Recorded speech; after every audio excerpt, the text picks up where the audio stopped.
The autumn wind carried the scent of wood smoke and dying leaves through the streets of Millbrook, Kansas, but it couldn't mask the cruelty that was about to unfold in broad daylight. What happened next would haunt this frontier town for generations and turn a solitary drifter into the most talked-about man in 3 counties. This is the story of how one act of unexpected kindness changed everything. Before we jump back in, tell us where you're tuning in from, and if this story touches you, make sure you're subscribed, because tomorrow I've saved something extra special for you. The morning mist clung to the weathered buildings of Millbrook like a shroud, obscuring the shame that festered behind closed doors.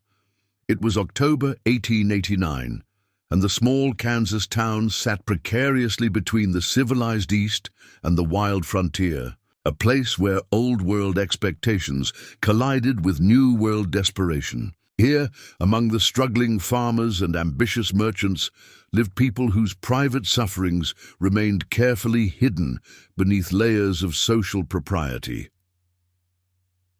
Emma Claire Patterson knelt beside her wash basin in the cramped back room of Patterson's General Mercantile, her swollen belly making even the simplest tasks an ordeal.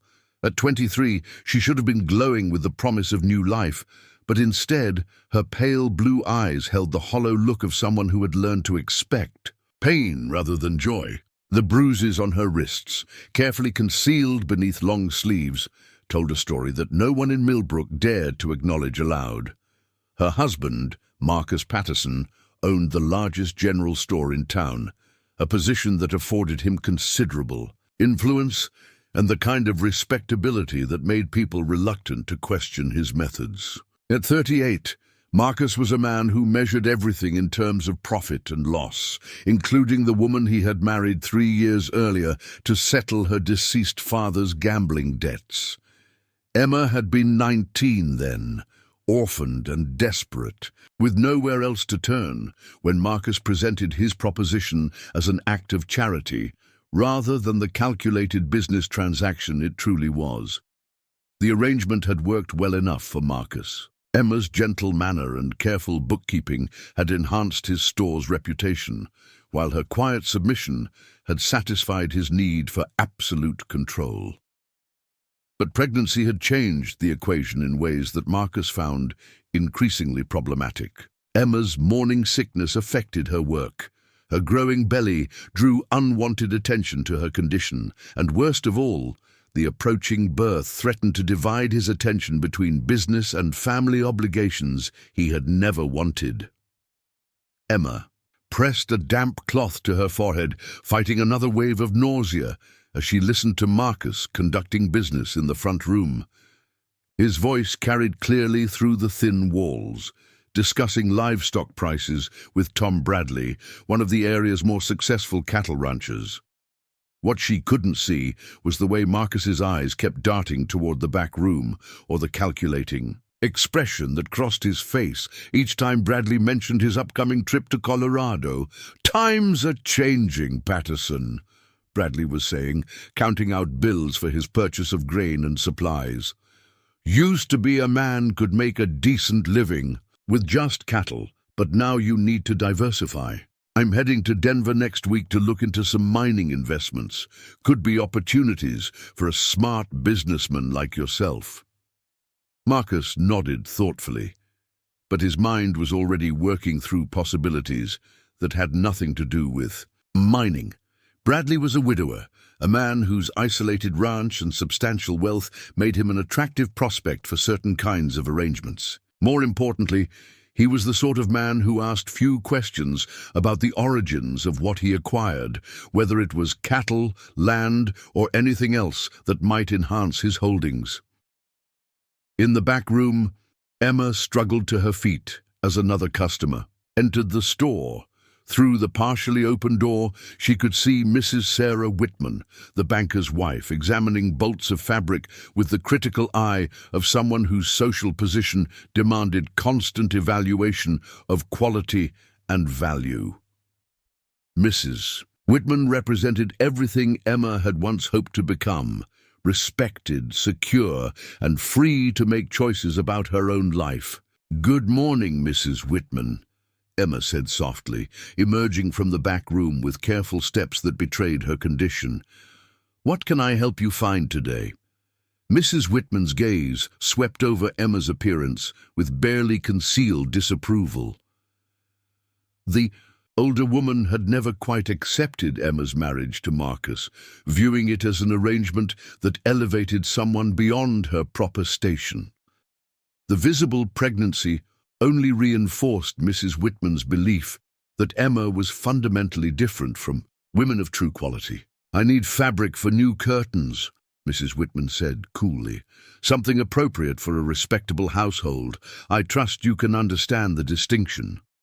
The barb was subtle but unmistakable, and Emma felt the familiar flush of shame that accompanied such encounters. In Mrs. Whitman's world, Emma would always be the debtor's daughter who had traded herself for financial security, regardless of the circumstances that had forced such a choice. The growing life within her only served as visible, a proof of her fallen status. "Of course," Emma replied, maintaining the polite demeanor that Marcus demanded of her. "We have several lovely options that would suit your needs perfectly." As Emma displayed various fabrics, she became aware of a new presence in the store. Through the window, she could see a solitary figure on horseback, a man whose stillness seemed to contrast sharply with the busy activity of the town around him. He sat his horse with the easy confidence of someone accustomed to long hours in the saddle, but there was something in his posture that suggested watchfulness rather than mere rest. The stranger was perhaps 30 years old, with the weathered complexion of someone who spent his life outdoors. His clothes were well made but practical: dark trousers, a white shirt, and a long coat that had seen considerable use but remained carefully maintained. Most striking were his eyes, a deep green that seemed to take in every detail of his surroundings. With quiet intelligence, Daniel James Thornton had ridden into Millbrook that morning with no particular destination in mind, following a pattern that had defined his life for the past 5 years. Since leaving his family's ranch in Montana after a tragedy that still haunted his dreams, Daniel had drifted from town to town, taking temporary work and avoiding the kind of permanent attachments that might require him to explain his past. He was a man running from ghosts, though he would never have described his situation in such terms. What had drawn Daniel's attention to Patterson's General Mercantile was not any need for supplies, but rather the subtle wrongness he had sensed. In the interactions he observed through the window, years of living on the margins had taught him to read the undercurrents that flowed beneath surface appearances, and something about the dynamic between Marcus Patterson and the pregnant woman he assumed was the man's wife set off every instinct. Daniel had developed for recognizing trouble. Marcus had noticed the stranger's attention as well, and it made him uncomfortable in ways he couldn't quite articulate. Men like Daniel represented unpredictability, the kind of wild card that could disrupt carefully laid plans. Marcus preferred to conduct his business among people whose motivations he understood and whose discretion he could rely upon. "Emma," Marcus called out sharply, causing his wife to start slightly as she finished measuring fabric for Mrs. Whitman. "Come here. I need you to verify these inventory numbers." The command was unnecessary, as Marcus was perfectly capable of managing his own inventory, but it served to remove Emma from the front of the store, where the stranger might observe her too closely. Emma excused herself from Mrs. Whitman and approached the counter where Marcus stood, with his ledger books spread out in an elaborate show of requiring her assistance. "Stand where I can see you," Marcus muttered under his breath, positioning Emma so that her condition was less visible from the window. "And smile. We don't need curious strangers getting the wrong impression about our business." Emma complied with practiced ease, having learned long ago that resistance only made Marcus's demands more specific and humiliating. She forced a pleasant expression onto her face and bent over the ledger books, pretending to examine figures that she could have recited from memory. The charade felt particularly hollow today, perhaps because her pregnancy made her acutely aware of the future she was helping to create for her unborn child. Outside, Daniel continued his observation with the patience of someone who had learned. That understanding often came to those willing to wait for it. He noticed the way Emma had been summoned from her conversation with the well-dressed customer, the careful positioning that concealed her pregnancy, and the subtle tension in Marcus's posture that suggested a man managing a situation rather than simply conducting business. Most telling was Emma's response to her husband's presence. Daniel had seen enough abuse in his travels to recognize the signs, the way she held herself slightly apart, the careful modulation of her movements, the practiced smile that never quite reached her eyes. These were the behaviors of someone who had learned to navigate around another person's unpredictable moods and violent impulses. The recognition stirred something in Daniel that he had tried to bury along with his past. 5 years earlier, he had failed to protect someone who had depended on him, and that failure had cost a life that should have been precious beyond measure. He had sworn never again to become involved in other people's troubles, to maintain the emotional distance that would prevent such devastating consequences. But watching Emma's careful performance of contentment, seeing the way she positioned herself to accommodate her husband's needs while ignoring her own obvious discomfort, Daniel felt the familiar weight of responsibility settling on his shoulders. Some situations demanded intervention regardless of personal cost, and his instincts were telling him that Emma Patterson was in far more danger than anyone in Millbrook realized. The sound of approaching horses interrupted Daniel's contemplation. A group of men rode up to the store, their manner suggesting business rather than casual shopping. At their head rode Tom Bradley, the cattle rancher whose conversation with Marcus had been interrupted by Mrs. Whitman's arrival. Behind him came 3 other men, whose faces Daniel didn't recognize, but whose demeanor suggested they were accustomed to getting what they wanted through intimidation rather than negotiation. Marcus emerged from the store to greet the group, his expression shifting from wary tension to eager anticipation as he recognized Bradley. The 2 men began speaking in low voices, occasionally glancing toward the store where Emma remained visible through the window. Daniel couldn't hear their conversation, but the body language told him everything he needed to know about the nature of their discussion. Emma was being negotiated over like a piece of property. The realization hit Daniel with the force of a physical blow, carrying with it memories of another time, another woman who had needed protection that had come too late. The paralysis that had defined his response to that earlier tragedy seemed to lift suddenly, replaced by a cold clarity that made every detail of the scene before him crystalline sharp. Marcus Patterson was arranging to sell his pregnant wife. The transaction was being conducted with all the casual efficiency of a livestock trade, complete with evaluation of the merchandise and negotiation over terms.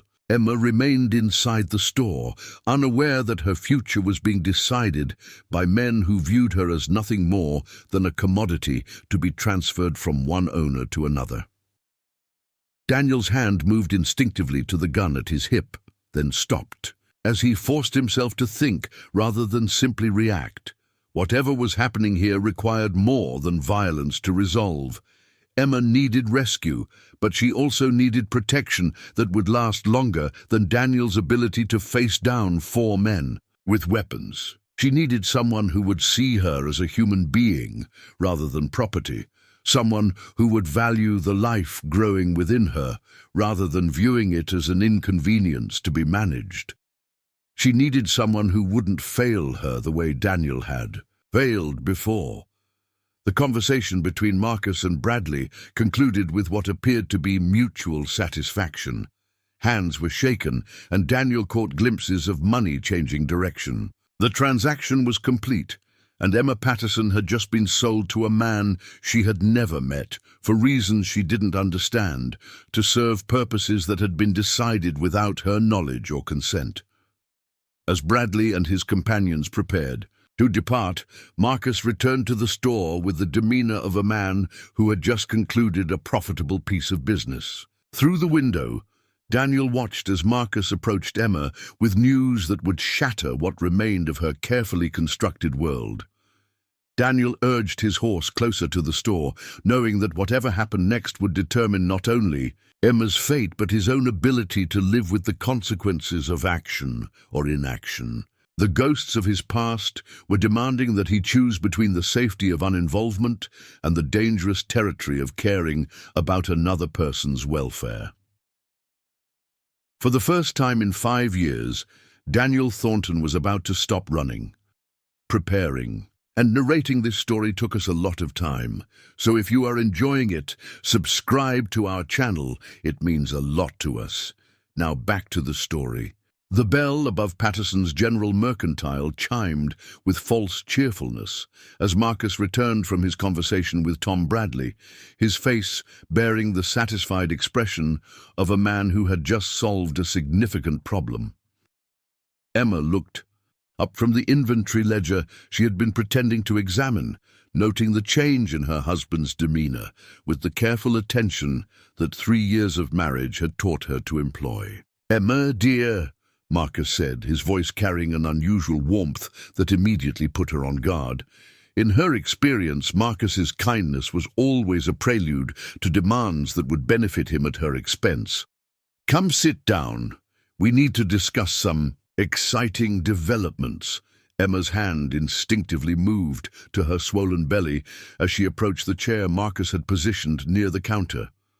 The baby had been unusually active this morning, as if sensing the tension that filled the store like gathering storm clouds. At 7 months pregnant, Emma found that her child seemed to respond to her emotional state with movements that were both comforting and alarming.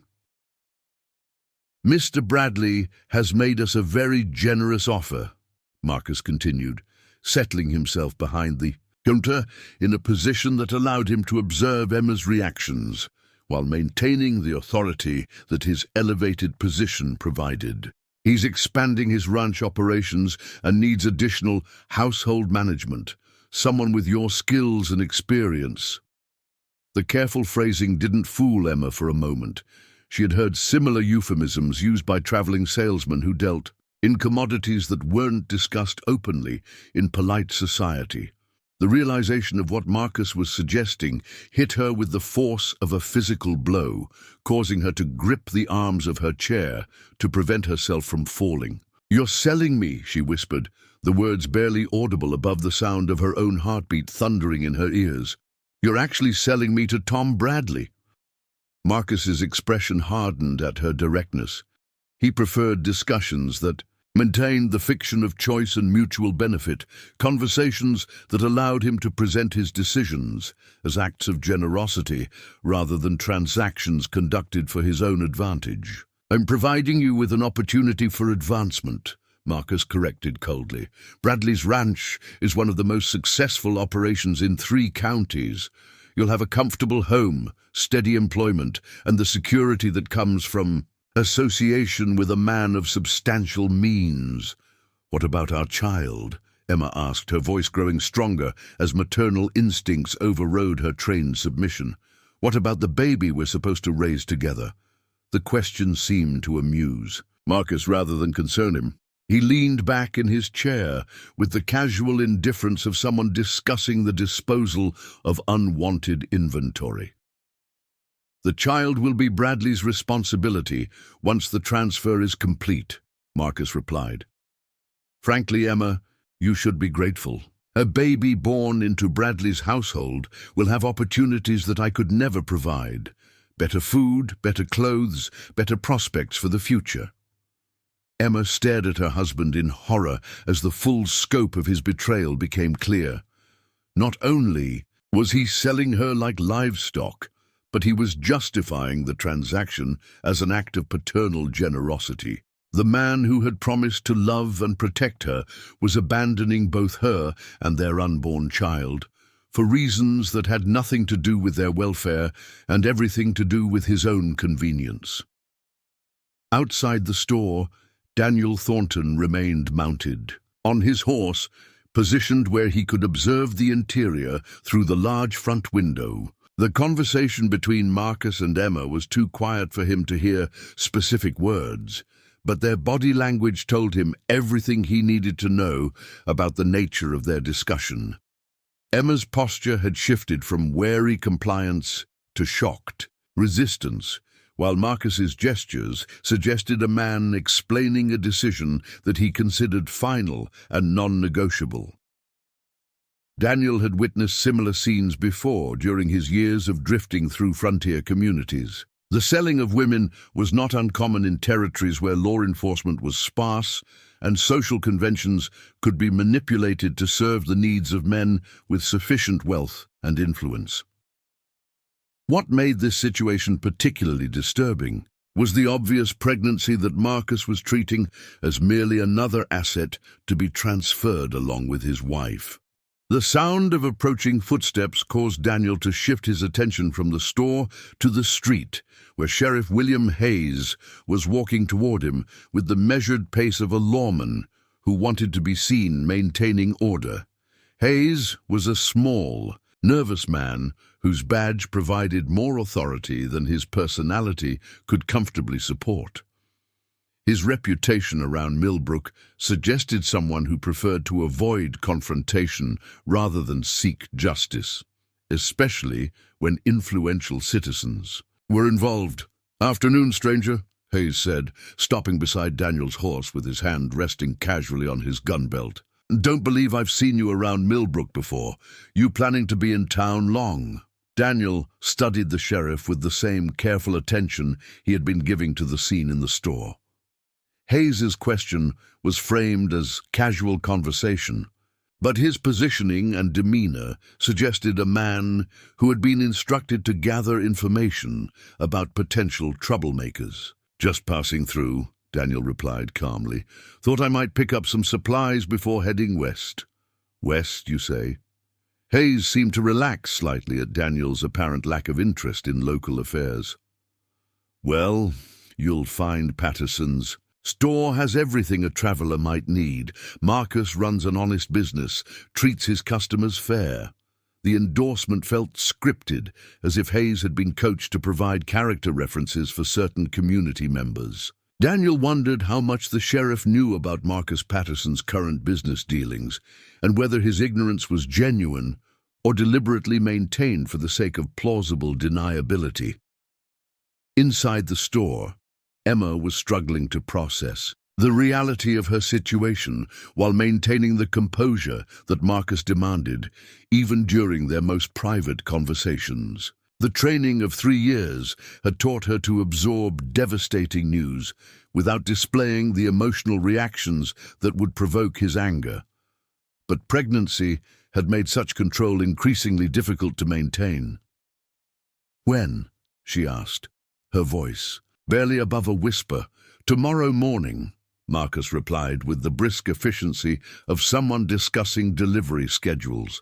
"Bradley and his men will be here at dawn to escort you to the ranch. Mrs. Henderson has agreed to manage the store in your absence, so there's no need to worry about business operations." The timeline revealed the calculation behind Marcus's planning.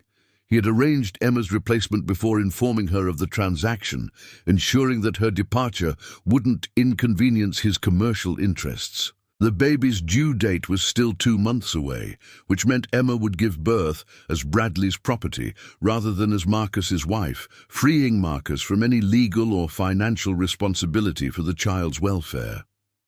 "You can't do this," Emma said, her voice growing stronger as desperation overcame caution. "We're married. I'm carrying your child. There are laws that protect wives from this kind of treatment." Marcus's laughter was genuinely amused rather than cruel, as if Emma had made a joke whose naivety he found endearing rather than threatening. "Laws?" he repeated, shaking his head with mock sadness. Emma, darling, you seem to have forgotten the circumstances of our marriage.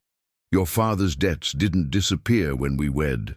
They were simply transferred to me along with responsibility for your welfare. Legally speaking, you're collateral for an outstanding loan, and I have every right to assign that collateral to another creditor if it serves my business interests. The explanation was delivered with the patient tone Marcus might use to explain basic arithmetic to a child, and Emma realized that her husband had never viewed their marriage as anything more than a financial arrangement with benefits that he could modify or terminate at will. The romantic courtship, the promises of protection and security, even the physical intimacy that had resulted in her pregnancy, all of it had been performed by a man who considered her a temporary acquisition. Rather than a permanent partner, Emma's hand moved to her belly again as the baby responded to her emotional distress with particularly vigorous movement. The child she carried was the product of a union that had never been real, conceived between a woman who thought she was building a family and a man who was simply managing an investment. The realization filled her with a grief so profound that it threatened to overwhelm her carefully maintained self-control. "What if I refuse?" Emma asked, though she already knew the answer from Marcus's confident demeanor. "Refuse?" Marcus seemed genuinely puzzled by the concept. "Emma, you're not in a position to refuse anything. You have no money, no family, no legal standing independent of our marriage contract. More importantly, you're carrying a child who will need food, shelter, and medical care that I'm not obligated to provide once our arrangement is terminated." The threat was delivered with casual precision, leaving Emma no doubt that Marcus would abandon both her and their unborn child to whatever fate awaited them if she resisted his plans. The streets of frontier towns were littered with women who had been discarded by men who found them inconvenient, and pregnancy made such women particularly vulnerable to exploitation by anyone willing to offer basic survival in exchange for complete submission. Outside, Daniel watched as Emma's conversation with Marcus reached what appeared to be its conclusion. Emma's posture had shifted from resistance to defeated acceptance, while Marcus was already moving around the store with the busy energy of someone making final preparations for a significant change. The transaction was proceeding exactly as planned, with Emma's compliance secured through the same combination of financial pressure and emotional manipulation that had trapped her in the marriage originally. Sheriff Hayes was still standing beside Daniel's horse, apparently content to engage in the kind of idle conversation that allowed him to gather information while appearing sociable. His presence felt increasingly like surveillance, as if certain parties wanted to ensure that the stranger in town wasn't inclined to interfere with local business arrangements. "You mentioned supplies," Hayes said conversationally.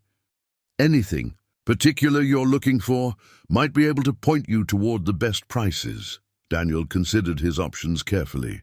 Direct intervention would require him to reveal his awareness of the situation, potentially triggering confrontation before he had gathered enough information to help Emma effectively.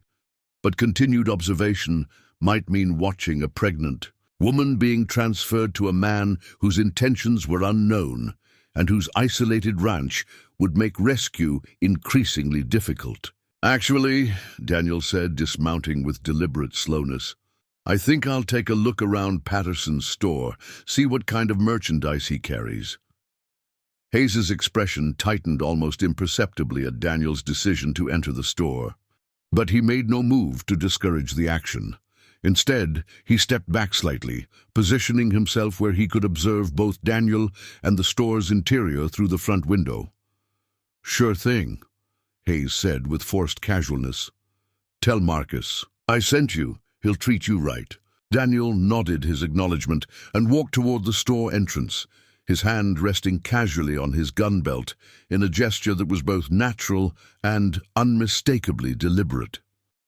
Behind him, he could feel Hayes's attention like a physical weight, reminding him that any action he took would be witnessed and reported to interested parties. The bell above the door announced Daniel's entrance with the same cheerful sound that had marked Marcus's return from his conversation with Bradley. Both Marcus and Emma looked up at the newcomer, their reactions revealing their different states of mind.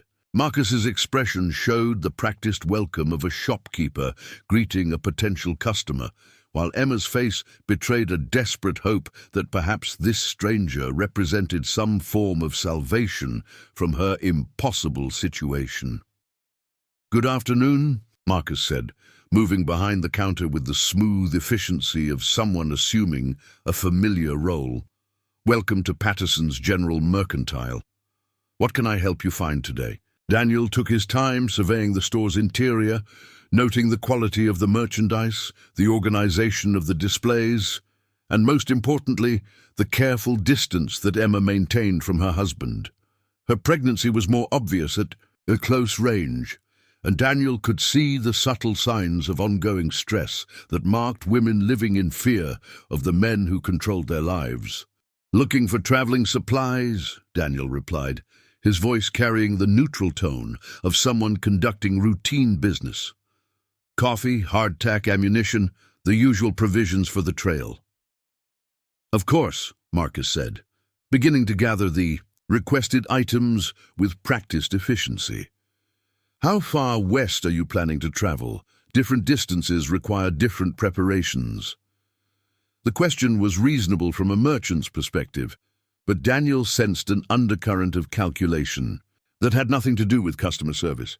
Marcus was evaluating him as a potential threat or opportunity, trying to determine whether this stranger might complicate the arrangements that had been made for Emma's transfer.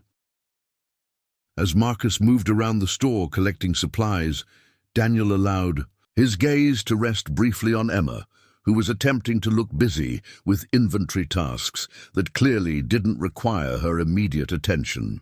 Their eyes met for just a moment, and in that instant of contact, Daniel saw confirmation of everything his instincts had told him about her situation. Emma Patterson was a woman in desperate need of rescue, and time was running out faster than anyone outside the conspiracy against her realized. The interior of Patterson's General Mercantile felt smaller, with Daniel's presence filling the space between carefully arranged shelves of dry goods and farm implements. Emma found herself stealing glances at the newcomer while pretending to organize inventory that needed no attention, searching his weathered features for some sign of the intentions that had brought him into their store at this particular moment. Daniel moved through the aisles with the unhurried gait of someone genuinely interested in the merchandise, but Emma noticed the way his eyes catalogued details that had nothing to do with his stated need for traveling supplies. He observed the positioning of exits, the location of potential weapons, and most tellingly, the subtle dynamics between Marcus and herself that revealed the true nature of their relationship. "This is quality ammunition," Daniel commented, examining. "A box of rifle cartridges with the expertise of someone who understood such things intimately. Winchester, 4440, good for both rifles and revolvers. Versatile choice for a man who needs to be prepared for different situations." Marcus nodded, enthusiastically pleased to encounter a customer who appreciated the finer points of his inventory. The compliment also served to establish Daniel's credibility as someone who knew weapons, a detail that Marcus filed away for future reference while continuing to evaluate this stranger's potential impact on his carefully laid plans. "You know, firearms," Marcus observed, beginning to relax slightly as the conversation took on the comfortable rhythm of one knowledgeable man discussing practical matters with another. "Military experience, perhaps?" "Some," Daniel replied without elaborating, his attention shifting to a display of hunting knives whose quality suggested Marcus spared no expense when it came to merchandise that might appeal to discriminating customers. "A man learns to appreciate good equipment when his life depends on it." The oblique reference to danger served multiple purposes, establishing Daniel's competence while subtly suggesting that he was someone who understood violence and its applications. Emma caught the undercurrent of threat beneath the casual conversation, and she felt a flutter of hope that perhaps this stranger represented something more than accidental timing. Behind the counter, Marcus was conducting his own evaluation of Daniel's potential significance. The man's clothes were well made but practical, suggesting someone with sufficient means to afford quality, but without the ostentation that marked the truly wealthy. His demeanor carried the quiet confidence of someone accustomed to handling difficult situations, but he showed none of the obvious signs of a lawman or bounty hunter that might complicate Marcus's business arrangements. "Emma," Marcus said suddenly, his voice carrying the sharp edge that always preceded specific demands, "why don't you prepare some coffee for our guest? I'm sure Mr. Thornton," Daniel supplied smoothly. "Daniel Thornton. And coffee would be much appreciated if it's not too much trouble." The request for refreshment was clearly a pretense to remove Emma from the conversation, allowing Marcus to conduct whatever evaluation he deemed necessary without her presence potentially complicating matters. Emma recognized the dismissal for what it was, but she also understood that compliance would provide her with the opportunity to observe this Daniel Thornton from a different vantage point.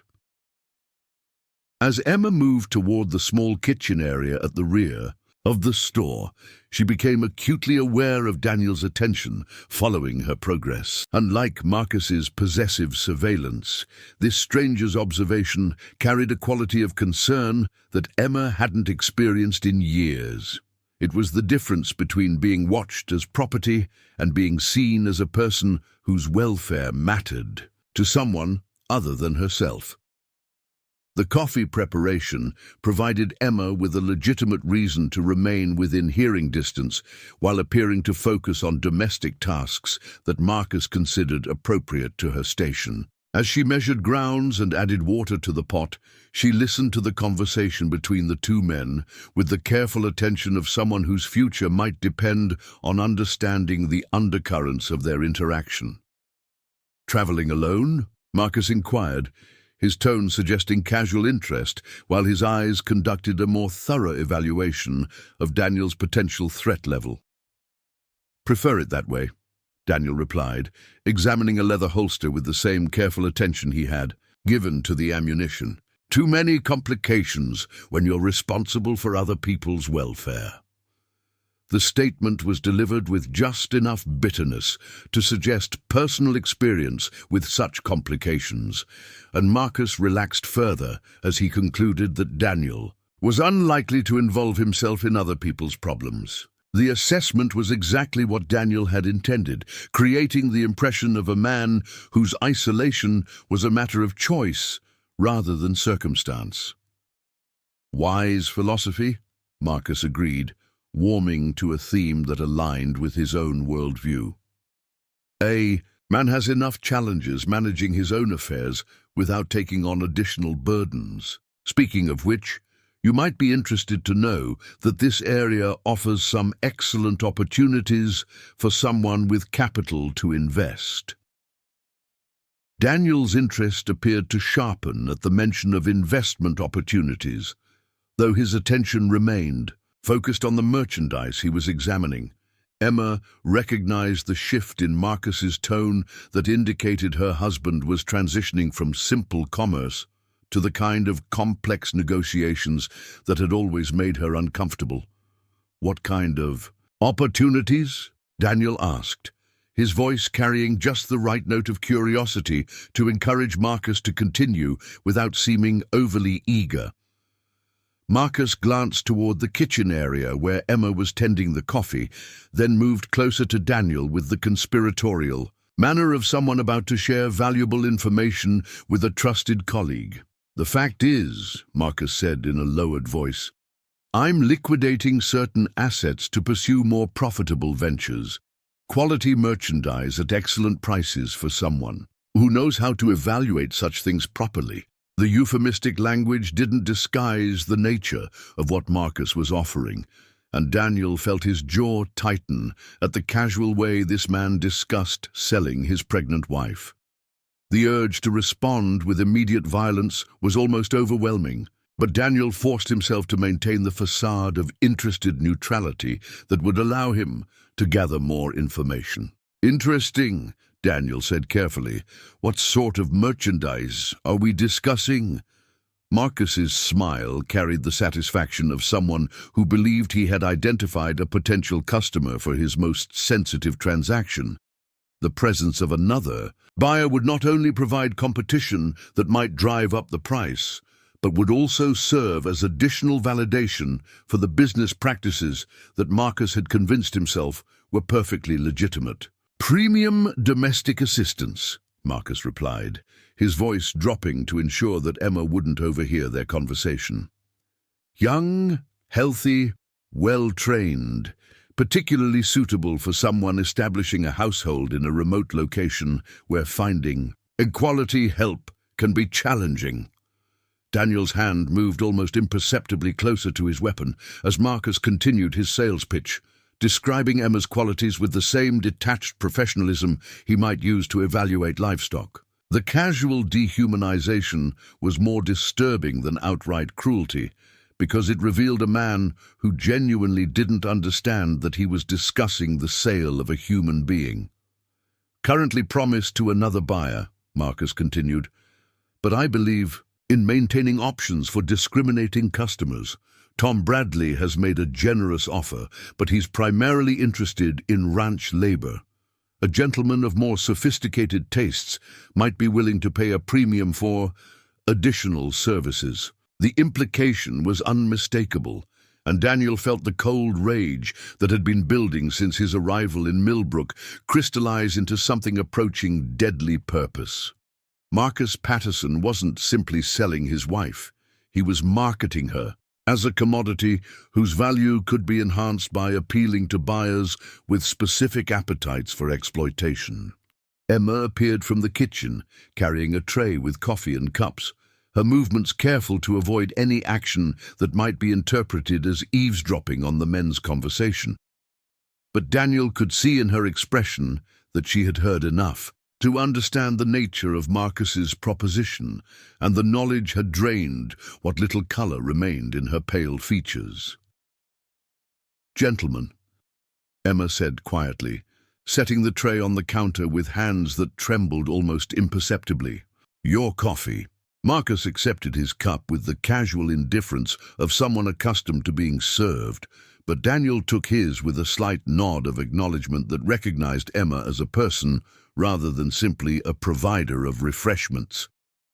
The small gesture was not lost on Emma, who felt tears threaten at this unexpected demonstration of basic human courtesy.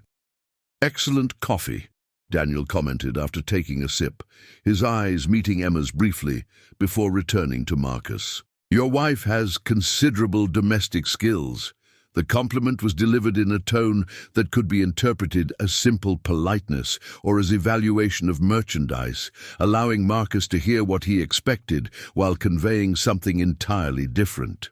To Emma, Daniel was walking a careful line between maintaining his cover and providing Emma with some indication that she was not as alone as she believed.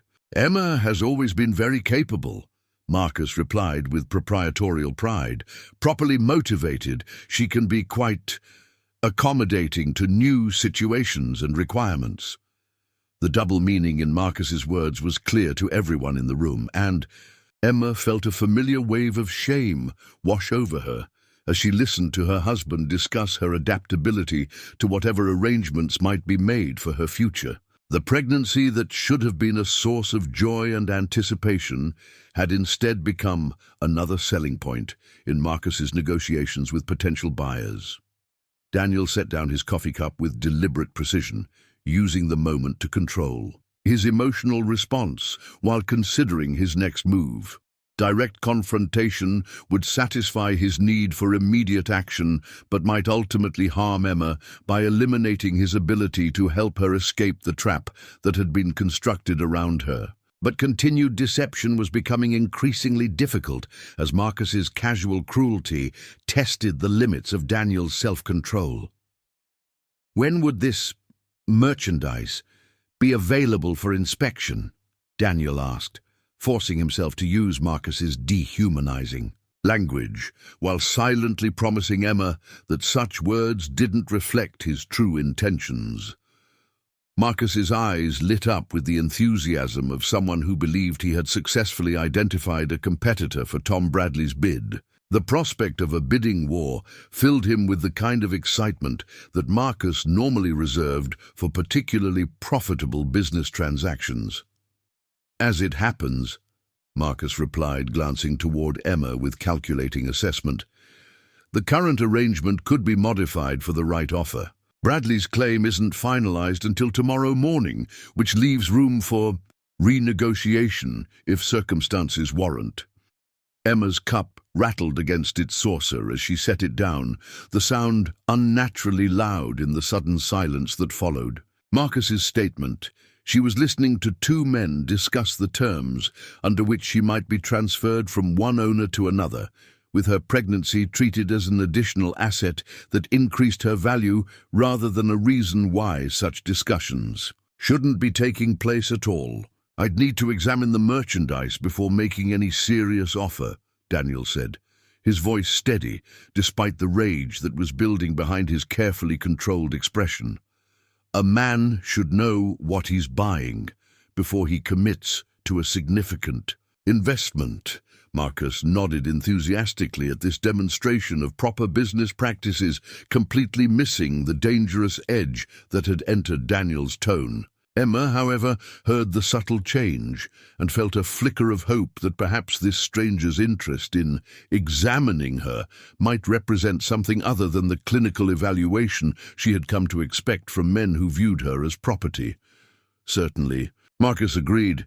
"Emma, come here. Mr. Thornton would like to assess your qualifications for potential employment." The command was delivered with the casual authority of someone who had never questioned his right to direct another person's actions, and Emma found herself moving toward the two men, despite every instinct screaming that she should flee instead. Years of conditioning had taught her that resistance would only make whatever was coming worse, but pregnancy had awakened protective instincts that made submission increasingly difficult to maintain.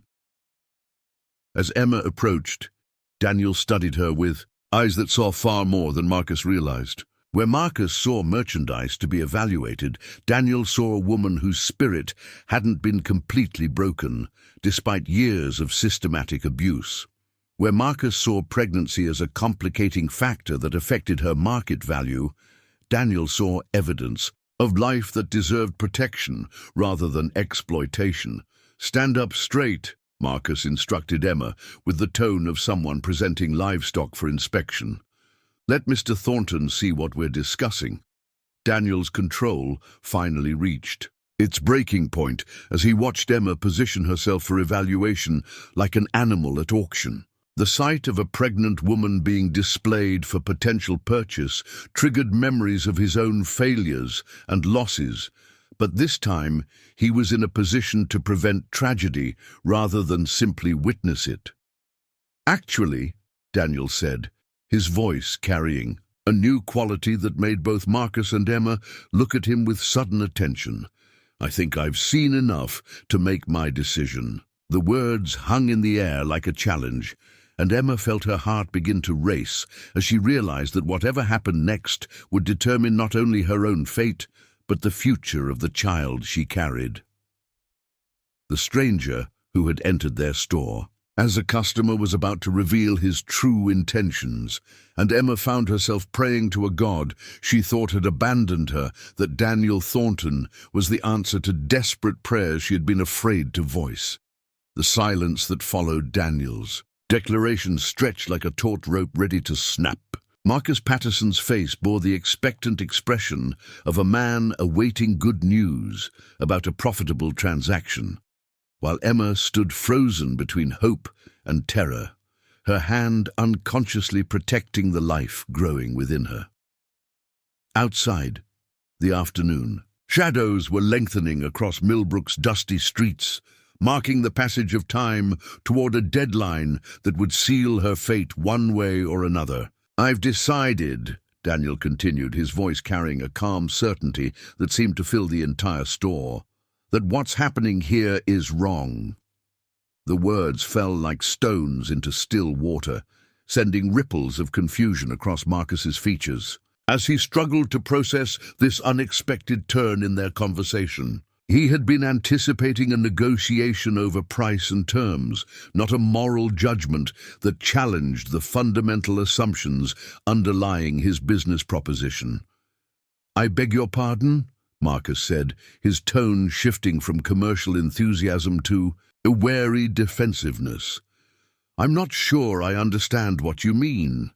Daniel stepped closer to Marcus, his movement deliberate and controlled in a way that immediately changed the dynamic within the store. Where moments before he had been a potential customer examining merchandise, he now carried himself with the quiet authority of someone who had made a decision that would brook no argument.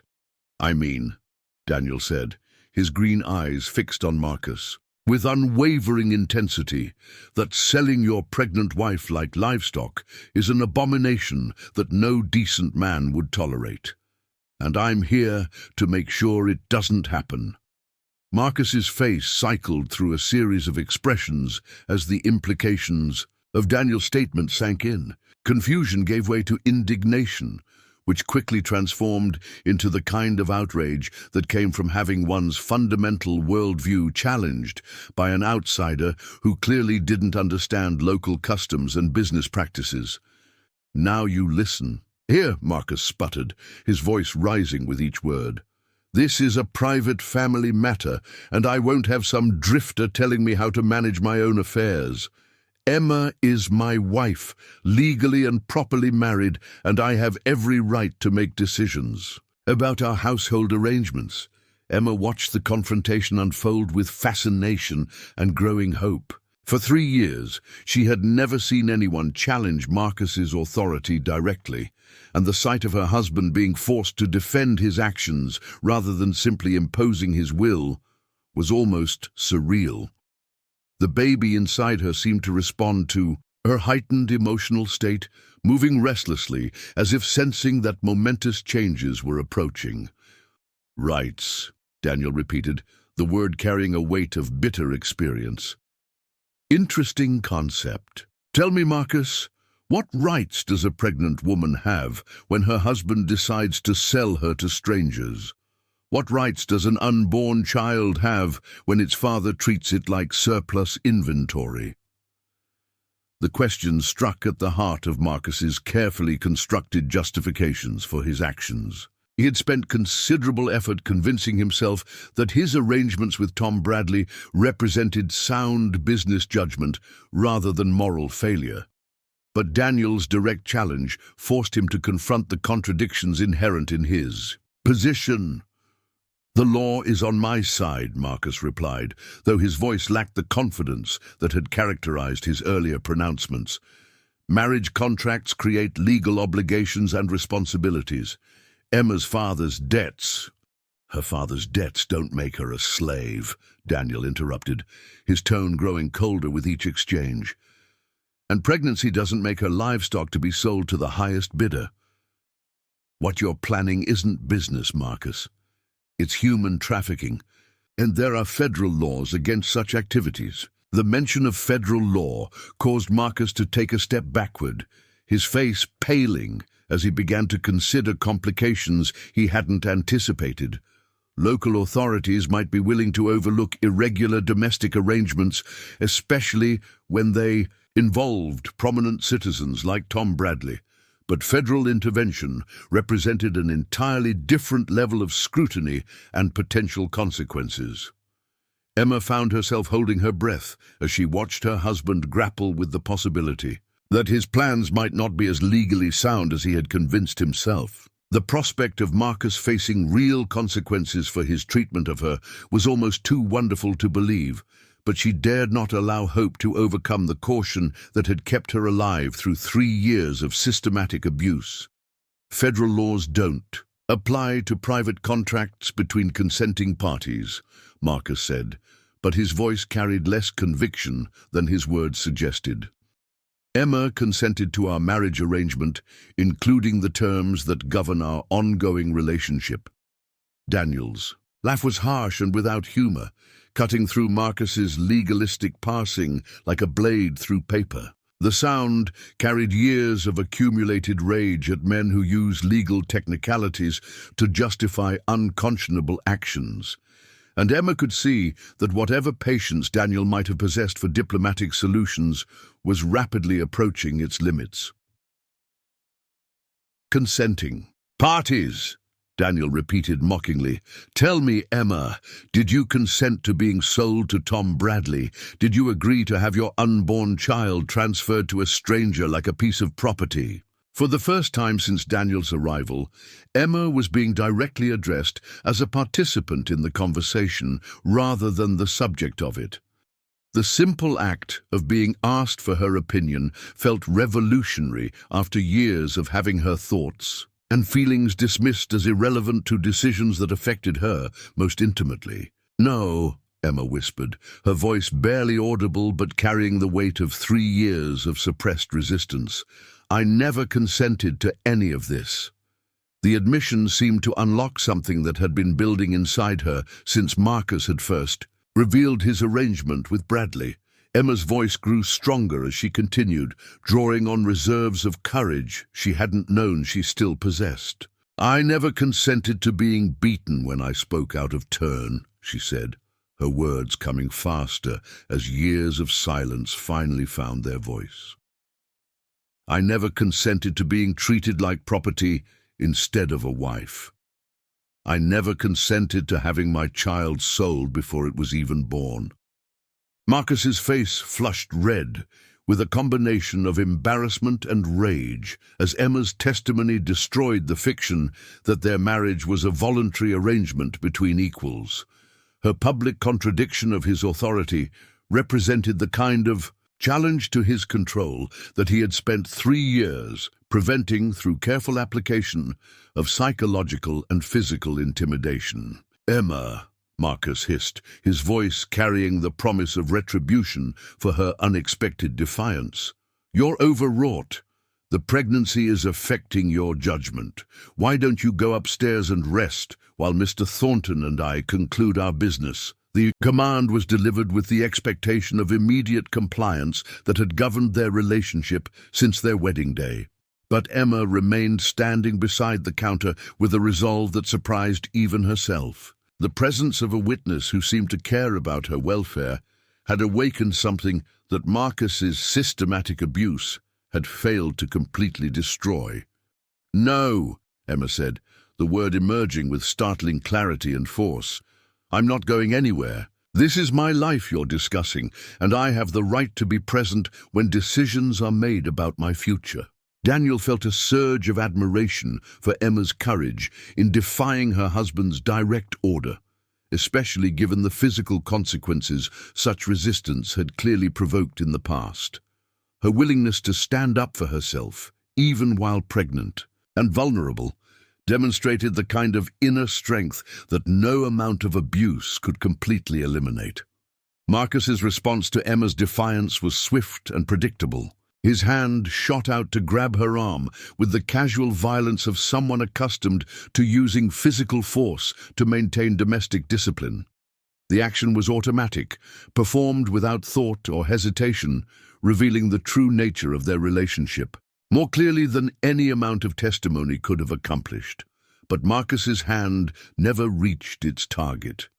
Daniel's intervention was faster than conscious thought, his reflexes honed by years of situations where hesitation meant death. His left hand caught Marcus's wrist in a grip that stopped the abusive gesture instantly, while his right hand moved to the gun at his hip with fluid precision that left no doubt about his willingness to escalate the confrontation if necessary. Don't, Daniel said quietly, his voice carrying the kind of absolute certainty that made intelligent men reconsider their actions. "Don't even think about touching her again." Marcus found himself staring into green eyes that held no trace of mercy or compromise, and for the first time since the confrontation began, he understood that he was dealing with someone genuinely dangerous.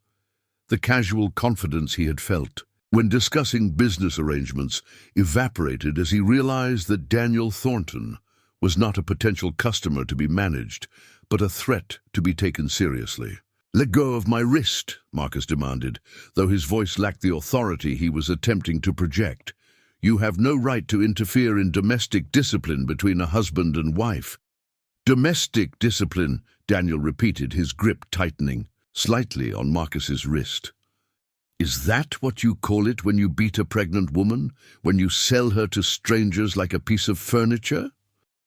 The pressure Daniel was applying to Marcus's wrist was becoming increasingly uncomfortable, and Marcus could feel the strength in the other man's hand that suggested resistance would be both futile and potentially dangerous. More importantly, he was beginning to understand that his carefully planned transaction was unraveling in ways that could have serious consequences for his reputation and business interests. "Sheriff Hayes," Marcus called out loudly, hoping that the lawman was still within hearing distance. "Sheriff Hayes, I need assistance with a disturbance in my store." Daniel's expression didn't change at Marcus's appeal for help, but Emma felt her heart sink as she realized that local law enforcement would likely side with her husband, rather than the stranger who was challenging established social arrangements. Sheriff Hayes had always been deferential to Marcus's position in the community, and the prospect of official intervention on her husband's behalf filled her with despair. The front door of the store opened almost immediately, suggesting that Hayes had indeed been nearby and possibly watching for signs of trouble. The sheriff entered with his hand resting on his gun belt, his nervous demeanor suggesting a man who preferred to avoid violence but was prepared to use whatever force the situation required. "What seems to be the problem here, Marcus?" Hayes asked, his eyes taking in the tableau of Daniel, gripping Marcus's wrist, while Emma stood nearby with tears streaming down her face. "This man is interfering with my lawful business," Marcus replied, his voice regaining some of its earlier confidence now that official authority had arrived. "He's threatened me with violence and prevented me from disciplining my own wife. I want him arrested for assault and disturbing the peace." Sheriff Hayes studied the scene with the careful attention of someone trying to determine which version of events would cause him the least political trouble.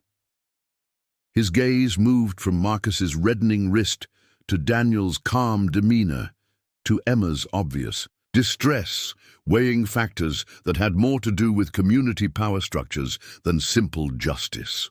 "Mr. Thornton," Hayes said carefully, "I'm going to have to ask you to release Mr. Patterson and step away.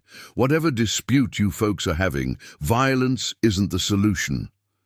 Daniel's eyes met Hayes's directly, and the sheriff found himself looking into the kind of implacable determination that suggested this stranger would not be easily intimidated by badges or threats of legal consequences. There was something in Daniel's expression that reminded Hayes of men he had encountered during his own military service, veterans who had seen enough violence to understand its applications and limitations. "Sheriff," Daniel said without releasing Marcus's wrist, "what I'm preventing isn't discipline. It's the attempted sale of a pregnant woman to a man who intends to exploit both her and her unborn child. If you're truly interested in maintaining peace, I suggest you investigate the real crimes being committed here." The accusation hung in the air like a challenge, forcing Hayes to choose between supporting a prominent citizen's version of events and examining evidence that might complicate his comfortable relationship with local power brokers. Emma watched the sheriff's face as he processed Daniel's words, hoping desperately that somewhere in this weak man's character was enough decency to recognize the truth of what was happening. "That's a serious allegation," Hayes said slowly, his tone suggesting that he would prefer not to investigate such matters at all. "Mr. Patterson is a respected businessman in this community. I'd need to see substantial evidence before—" "Look at her," Daniel interrupted, nodding toward Emma without taking his eyes off the sheriff. "Look at the bruises on her wrists. Listen to her testimony about what her husband has planned for tomorrow morning. The evidence is standing right in front of you." Emma realized that this was her moment, perhaps the only opportunity she would ever have to speak truth to power and demand justice for herself and her unborn child. The presence of both Daniel and the sheriff created a public forum where her voice might actually be heard rather than dismissed as the hysteria of an overwrought woman. "Sheriff Hayes," Emma said, her voice stronger than it had been in years, "everything Mr. Thornton says is true. My husband has sold me to Tom Bradley like livestock. Tomorrow morning, I'm supposed to be transferred to Bradley's ranch, where I'll give birth as his property rather than as a free woman." The directness of Emma's testimony created a moment of silence that seemed to stretch endlessly, broken only by the sound of Marcus's labored breathing as Daniel continued to grip his wrist with unrelenting pressure. The accusations had been made publicly and specifically, creating a situation that Hayes could no longer ignore through the careful blindness that had characterized his approach to uncomfortable truths. Sheriff Hayes found himself facing the kind of decision that would define not only his immediate actions, but his ability to live with himself afterward. Standing before him was a pregnant woman pleading for protection from being sold like chattel, while local power structures demanded that he maintain the status quo that had allowed such arrangements to flourish in the shadows. The choice he made in the next few moments would determine whether justice prevailed or whether Emma Patterson would disappear into the kind of exploitation that frontier communities preferred not to acknowledge publicly. Sheriff William Hayes stood in the doorway of Patterson's General Mercantile, acutely aware that the next words he spoke would either condemn him as a coward or mark him as a man willing to stand for justice when it mattered most. The afternoon light streaming through the store's windows illuminated a scene that would be talked about in Millbrook for generations to come, and Hayes could feel the weight of history pressing down on his narrow shoulders. Emma's testimony hung in the air like an accusation against every person in town who had turned a blind eye to her suffering. Her words carried the ring of absolute truth, spoken with the desperate courage of a woman who had finally found someone willing to listen. The bruises on her wrists, the fear in her eyes, and the protective way she held her swollen belly all corroborated her account of systematic abuse and impending sale. "Sheriff," Marcus said, his voice strained from the pressure Daniel continued to apply to his wrist, "this woman is clearly disturbed by her condition. Pregnancy can cause all manner of delusions and hysterical behavior. Surely you're not going to take the word of an overwrought female against that of a respected businessman."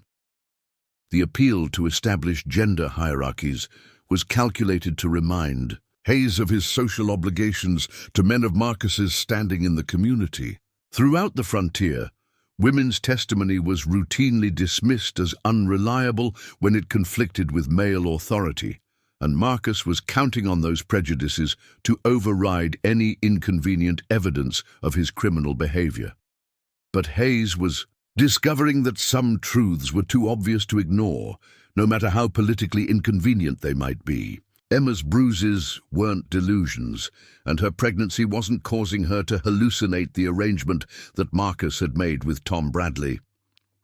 The sheriff had heard whispers about such transactions before, rumors that he had chosen not to investigate, because doing so would have required him to confront powerful men whose goodwill he needed to maintain his position. "Mrs. Patterson," Hayes said carefully, addressing Emma directly for perhaps the first time in their acquaintance, "you're saying that your husband has arranged to sell you to Mr. Bradley, that you're to be transferred to his ranch tomorrow morning, against your will, Emma felt a flutter of hope at the sheriff's willingness to ask her direct questions rather than simply accepting Marcus's characterization of her as an unreliable witness. The fact that Hayes was treating her testimony as potentially credible represented a significant departure from the usual dismissal she had come to expect from authority figures. "Yes," Emma replied, her voice growing stronger with each word. "Marcus told me this morning that Mr. Bradley has paid him for my services. I'm to be taken to Bradley's ranch tomorrow at dawn, where I'll remain until after the baby is born. After that, both the child and I will belong to Mr. Bradley to do with as he sees fit." The stark clarity of Emma's statement left no room for misinterpretation or euphemistic language that might soften the harsh reality of what was being planned. She was describing her own sale with the same directness that might be used to discuss the transfer of livestock, and the comparison was clearly intentional. Daniel released Marcus's wrist with a final squeeze that left the merchant flexing his fingers to restore circulation, but his attention remained focused on Sheriff Hayes as the lawman struggled with the implications of Emma's testimony. The moment was delicately balanced, and Daniel understood that the wrong word or gesture could tip Hayes back toward the familiar comfort of supporting established power structures rather than confronting uncomfortable truths.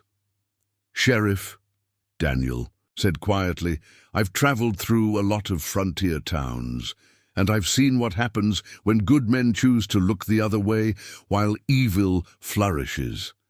Mrs. Patterson is asking you to be better than that. Her unborn child is depending on you to be better than that." The appeal to Hayes's better nature was reinforced by the implicit suggestion that his actions would be judged not only by his contemporaries, but by future generations who would evaluate his character based on this moment of choice. Daniel was offering the sheriff an opportunity to be remembered as a man who stood for justice when it mattered most, rather than as someone who had sacrificed principle for political convenience. Marcus sensed the shifting dynamic in the room and made a desperate attempt to regain control of the narrative before it moved completely beyond his ability to influence. His face was flushed with indignation and growing panic as he realized that his carefully constructed transaction was being reframed as a criminal enterprise. "This is ridiculous," Marcus protested, his voice rising with each word. "I have legal documents establishing my authority over domestic arrangements in my household. Tom Bradley is a respected rancher who has made a legitimate business proposition.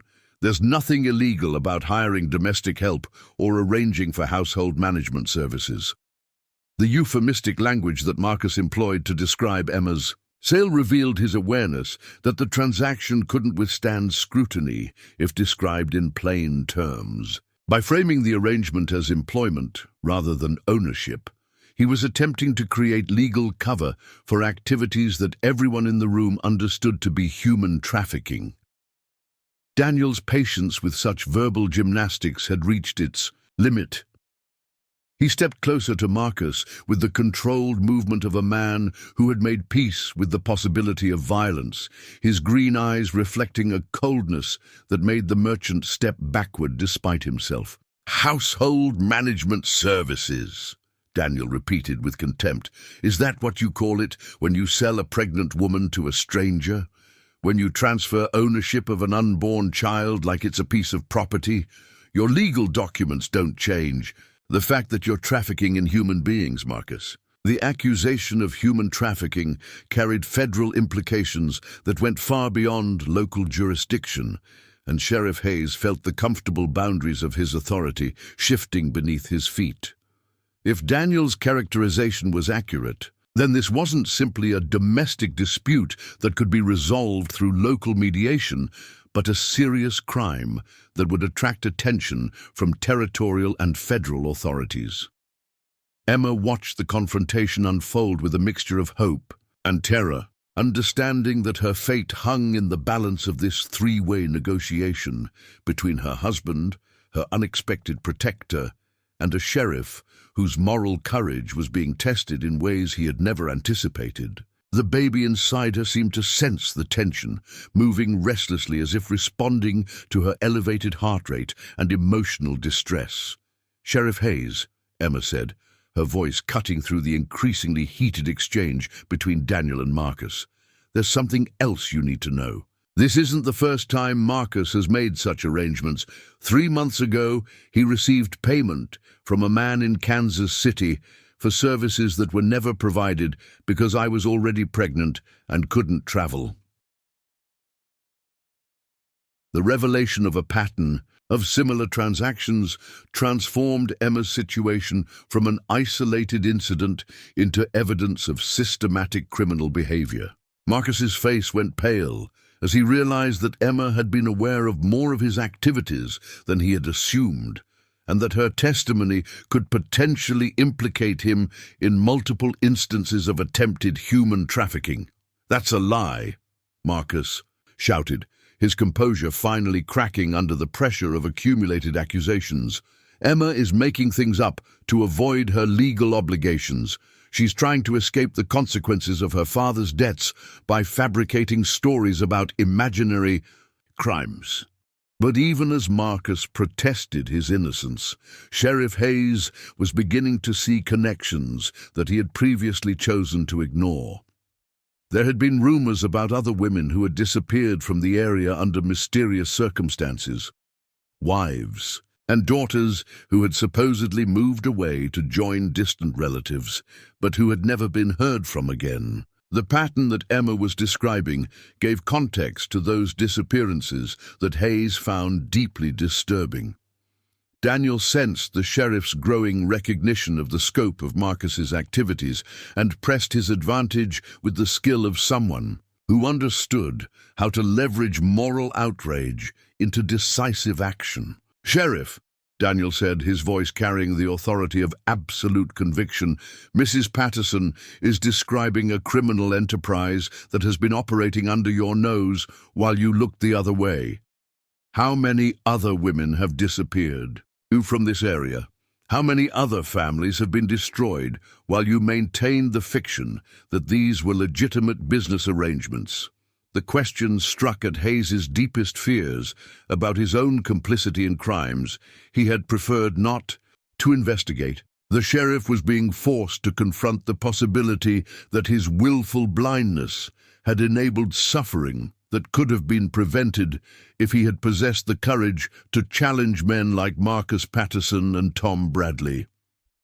Emma could see the internal struggle playing out across Sheriff Hayes's features as he grappled with the implications of taking action against prominent citizens whose support had helped maintain his position in the community. But she could also see something else in his expression, a growing recognition that some principles were more important than political survival. "Mrs. Patterson," Hayes said slowly, his voice carrying a new quality of formal authority, "are you willing to swear under oath that your husband has arranged to sell you to Tom Bradley? That you have knowledge of similar arrangements involving other women?" The offer to take formal testimony represented a crucial step toward treating Emma's accusations as legitimate legal complaints rather than domestic disputes beyond official jurisdiction.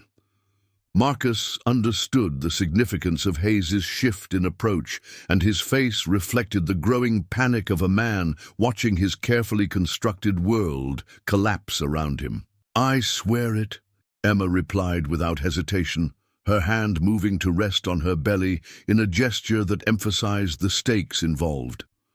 "I swear that everything I've told you is true, and I'm willing to testify before any court or authority you deem appropriate." Daniel felt a surge of admiration for Emma's courage in committing herself to formal legal proceedings that would inevitably expose her to retaliation from powerful men who preferred to conduct their business in the shadows. Her willingness to risk everything for the chance of justice demonstrated the kind of moral strength that Daniel had thought was rare in a world that seemed increasingly corrupt. Marcus made one final attempt to regain control of the situation by appealing to the social and economic relationships that had protected him from scrutiny in the past. His voice carried the desperate edge of a man who understood that his freedom and reputation hung in the balance of the next few minutes. "Sheriff Hayes," Marcus said, his tone shifting from indignation to pleading, "you know me. You know my family, my business, my standing in this community. Are you really going to destroy all of that based on the hysterical accusations of a woman whose pregnancy has clearly affected her mental stability?" The appeal to personal relationships and community standing was Marcus's last card, an attempt to remind Hayes of all the reasons why challenging established power structures was dangerous for everyone involved. But the sheriff was discovering that some choices transcended personal considerations, moments when a man's character was defined by his willingness to do what was right, regardless of the consequences. Sheriff Hayes looked around the store one final time, taking in the scene that would define his legacy as a lawman and as a man. Emma stood with quiet dignity despite her tears, her courage shining through the fear that had defined her existence for too long. Daniel waited with the patient intensity of someone who had found a cause worth fighting for after years of aimless drifting. Marcus continued his desperate attempts to manipulate the situation through appeals to prejudice and self-interest. The choice was clear, even if the consequences remained uncertain. "Marcus Patterson," Hayes said in a voice that carried the full weight of legal authority, "you are under arrest for conspiracy to commit human trafficking and violation of territorial statutes regarding the treatment of women and children. You have the right to legal representation, but I strongly suggest you cooperate with this investigation if you want any chance of avoiding federal charges." The words fell like thunder in the small store, and Emma felt her knees go weak with relief as she realized that justice was finally being served. The nightmare that had defined her existence was ending, and the new life growing within her would be born into freedom rather than slavery. But even as Sheriff Hayes placed Marcus under arrest, Daniel understood that their victory was incomplete. Tom Bradley was still expecting to take possession of Emma tomorrow morning, and he was not the sort of man who would simply accept the cancellation of a transaction he had paid for in advance. The battle for Emma's freedom was far from over, and the most dangerous confrontation still lay ahead. The iron shackles clicked around Marcus Patterson's wrists with a finality that seemed to echo through every corner of Millbrook's main street. Word of his arrest had spread through the small town, with the speed that only truly shocking news could achieve, drawing curious onlookers who gathered in hushed clusters to witness the unprecedented sight of one of their most prominent citizens being led away in chains. Emma stood in the doorway of what had been her prison for 3 years, watching her husband's perp walk with emotions too complex to easily categorize. Relief warred with apprehension, hope battled with learned caution, and the deep satisfaction of seeing justice served was tempered by the knowledge that Marcus's arrest was only the beginning of her troubles, not the end. Daniel remained close, to Emma's side, his presence both protective and reassuring, as townspeople began to approach with questions, concerns, and in some cases, barely concealed hostility toward the stranger who had disrupted their carefully maintained social order. The arrest of Marcus Patterson had torn away the veneer of respectability that allowed Millbrook to ignore the darker transactions that took place in its shadows. "Mrs. Patterson," a voice called from the gathering crowd, belonging to Eleanor Whitman, the banker's wife whose disapproval Emma had endured countless times. "Is it true what they're saying, that Marcus was planning to sell you?" The question was asked with the kind of horrified fascination that accompanied scandal in small communities, but Emma could detect something else in Mrs. Whitman's tone. a recognition that perhaps her harsh judgments of Emma's marriage had been based on incomplete understanding of the circumstances involved. "It's true," Emma replied, her voice carrying a strength that surprised both herself and her questioner. "Marcus arranged to transfer ownership of me and my unborn child to Tom Bradley. Tomorrow morning, I was supposed to be taken to Bradley's ranch to serve whatever purposes he deemed appropriate."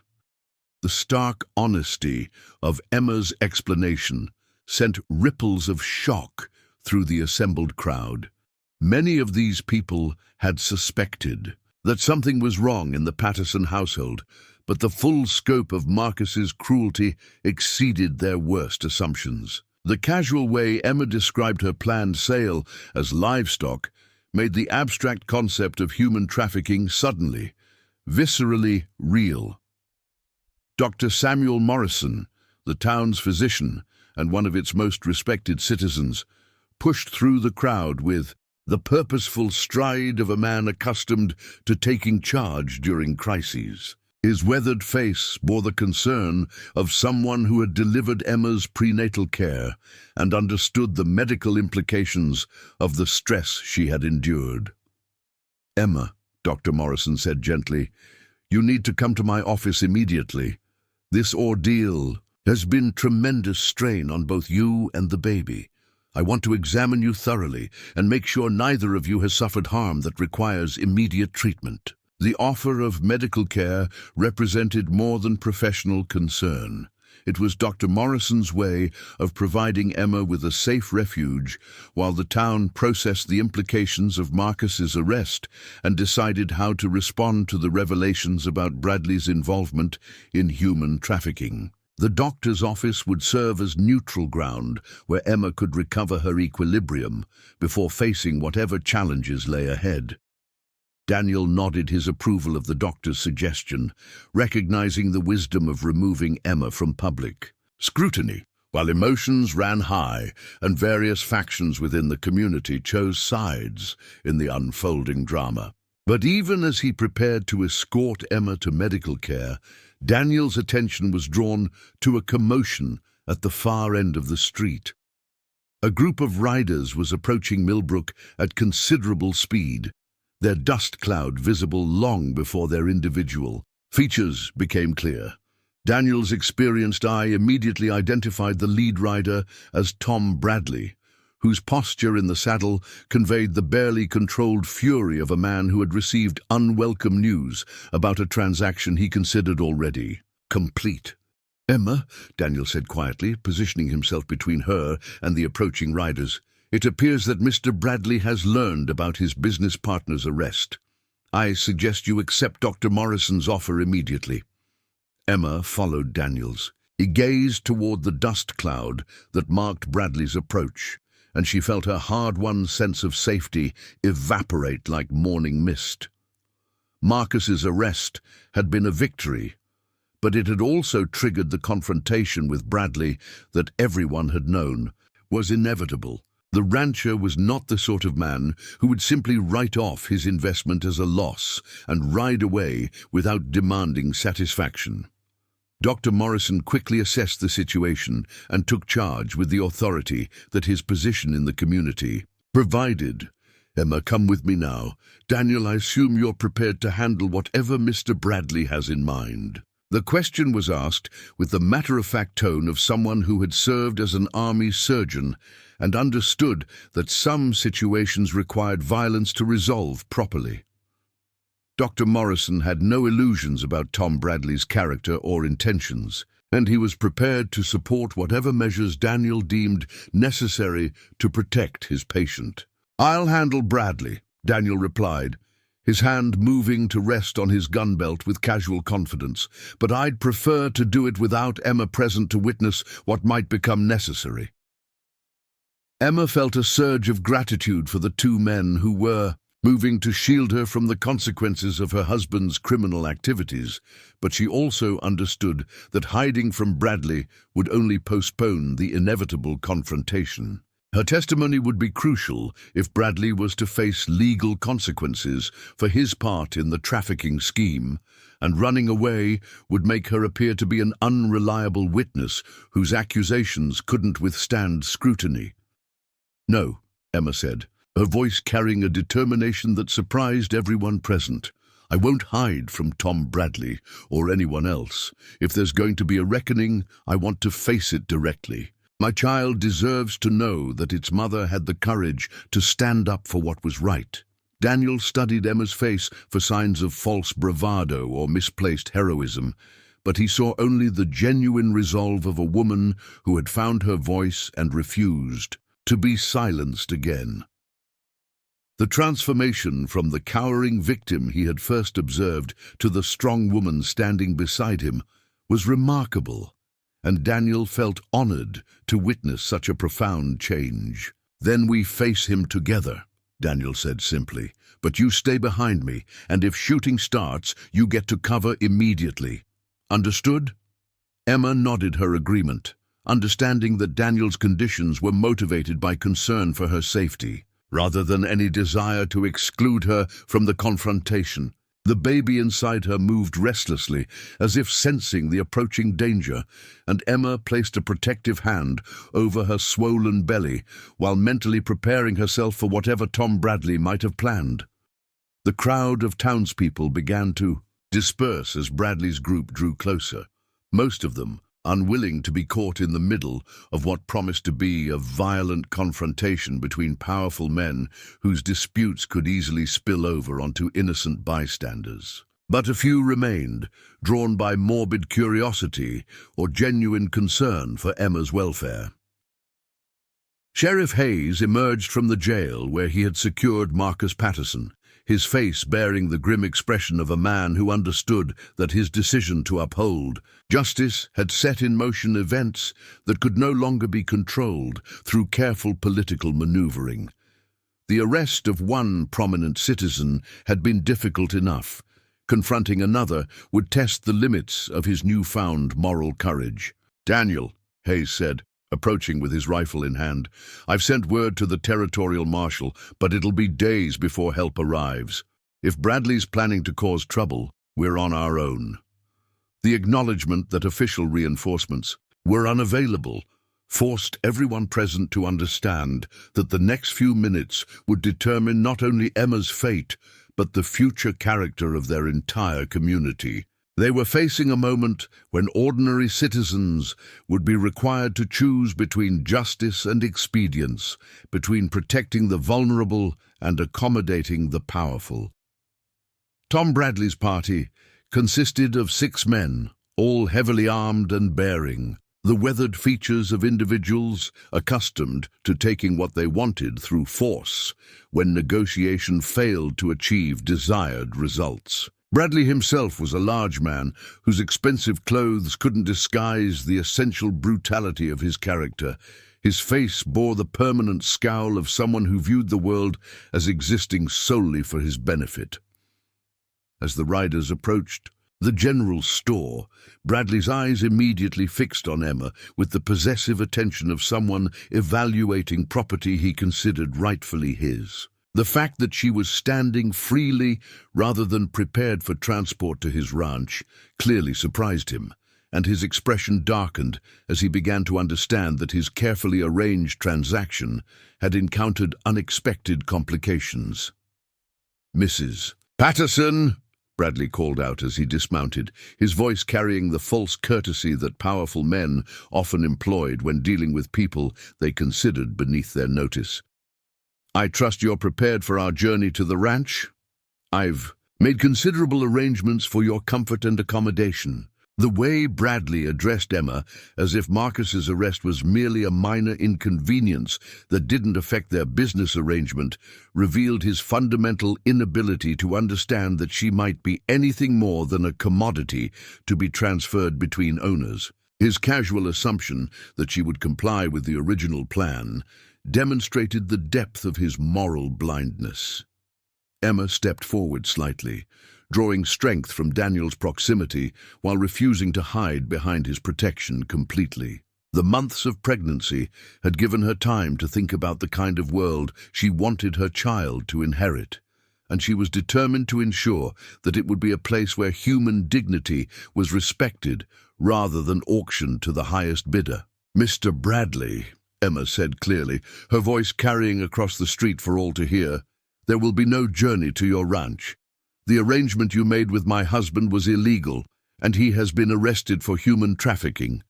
I am not property to be sold, and my child will not be born into slavery." The direct challenge to his authority clearly shocked Bradley, who was unaccustomed to having his will disputed by anyone, much less by a woman whose subservience he had purchased and paid for. His face cycled through several emotions before, settling on the kind of cold rage that preceded violence in men who had never learned to accept denial gracefully. "Mrs. Patterson," Bradley said, his voice dropping to a dangerous whisper, "I'm afraid you misunderstand the nature of our arrangement. I have a signed contract with your husband and a receipt for payment rendered. That makes you my property, legally and properly acquired, regardless of whatever delusions these townspeople may have filled your head with." The casual way Bradley described Emma as his property sent murmurs of shock through the remaining crowd, many of whom were hearing for the first time the explicit terms of the transaction that had been arranged behind closed doors. Even those who had suspected impropriety were unprepared for the blatant dehumanization that Bradley's words revealed. Daniel stepped forward with the fluid motion of someone who had decided that talk had served its purpose, and action was now required. His hand rested on his gun grip with the casual competence of a man who understood violence as a tool to be employed when other methods failed to achieve justice. "Mr. Bradley," Daniel said, his voice carrying the calm certainty of absolute conviction, "Emma Patterson is not your property. She never was your property. And if you attempt to take her against her will, you'll discover that some of us consider human trafficking a hanging offense." The threat was delivered without bluster or theatrical posturing, which made it infinitely more menacing than empty bravado would have been. Bradley found himself facing someone who clearly understood the implications of violence and was prepared to employ it in defense of principles that would not be compromised through negotiation or intimidation. For a moment, the street fell silent, except for the sound of wind stirring dust and the nervous shifting of horses sensing their riders' tension. Emma held her breath as she watched two fundamentally different worldviews prepare for collision, understanding that the outcome would determine not only her immediate fate, but the kind of community Millbrook would become in the years ahead. The confrontation that followed would become the stuff of legend throughout Kansas territory, a story told and retold wherever people gathered to discuss the triumph of justice over power and the courage required to stand for what was right when the stakes couldn't be higher. The tension in Millbrook's main street had reached a breaking point where the slightest movement might trigger an explosion of violence that would forever change the character of the small Kansas town. Tom Bradley stood with his 5 armed men, arrayed behind him like a military formation, their hands resting on weapon grips, while their eyes calculated angles and distances with the professional assessment of men accustomed to settling disputes through gunfire. Opposite them, Daniel Thornton maintained his position between Emma and Bradley's group, his calm demeanor masking the tactical evaluation he was conducting of his opponent's positions and capabilities. Behind Daniel, Sheriff Hayes gripped his rifle with hands that trembled slightly from nervous tension, while Dr. Morrison had positioned himself to shield Emma from potential crossfire while remaining close enough to provide immediate medical assistance if violence erupted. But the most remarkable presence on that dusty street was Emma herself, who stood with a dignity that seemed to grow stronger in direct proportion to the danger surrounding her. The frightened woman who had accepted abuse and impending sale as inevitable had been replaced by someone who understood that her unborn child's future depended on the courage she displayed in this moment of crisis. "Mr. Bradley," Dr. Morrison said, his voice carrying the authority of someone whose medical expertise had saved lives throughout the territory, "I've examined Mrs. Patterson extensively, and I can assure you that the stress of forced relocation would pose serious risks to both her health and that of her unborn child. As a physician, I cannot permit you to endanger my patient's welfare." The medical intervention represented a new dimension to the confrontation, framing Bradley's demands not merely as morally wrong, but as potentially fatal to a pregnant woman. And her child? Dr. Morrison's professional standing gave weight to his assessment that couldn't be easily dismissed, even by men who preferred to resolve disputes through violence rather than reason. Bradley's expression darkened at this unexpected challenge to his authority from yet another quarter. He had anticipated resistance from Daniel, whom he recognized as a dangerous adversary, but the organized opposition of multiple community leaders suggested that his transaction with Marcus Patterson had triggered broader consequences than he had calculated.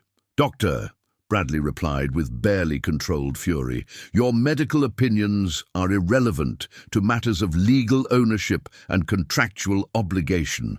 Mrs. Patterson belongs to me by right of purchase, and I intend to collect what I've paid for regardless of your professional concerns." The casual dismissal of medical expertise in favor of property claims revealed the depth of Bradley's moral corruption, but it also provided Dr. Morrison with an opportunity to expose the fundamental illegality of the entire arrangement to any remaining townspeople who might still harbor doubts about the justice of their cause. "Legal ownership?" Dr. Morrison repeated with the cutting precision of someone skilled in destroying faulty arguments. "Mr. Bradley, are you seriously claiming that human beings can be legally owned and sold in the United States of America?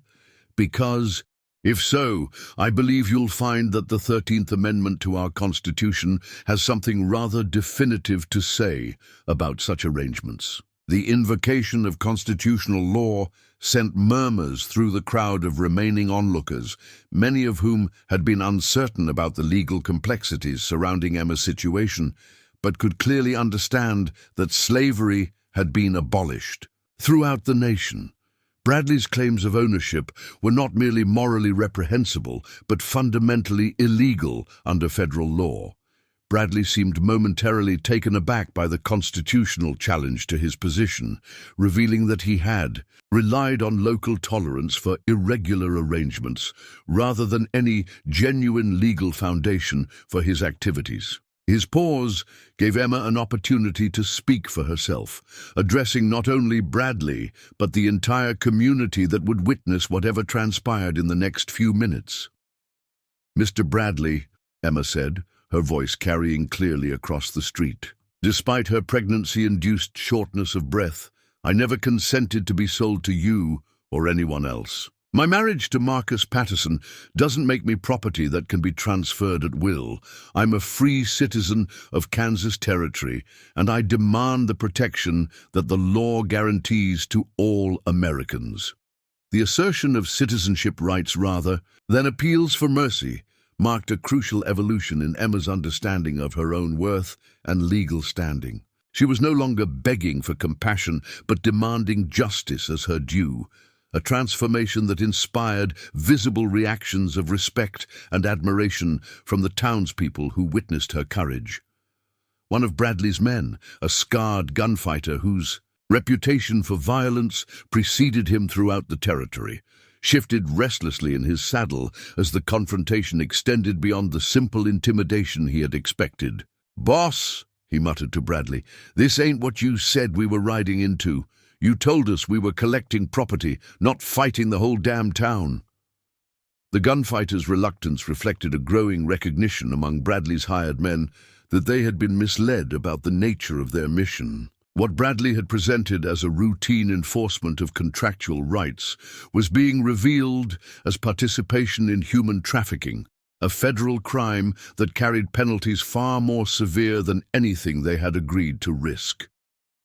Daniel sensed the wavering resolve among Bradley's supporters and pressed his advantage with the tactical instincts of someone who understood how to exploit weakness in enemy formations. His hand remained steady on his weapon, while his voice carried the reasonable tone of a man offering his opponents one last chance to avoid catastrophic consequences.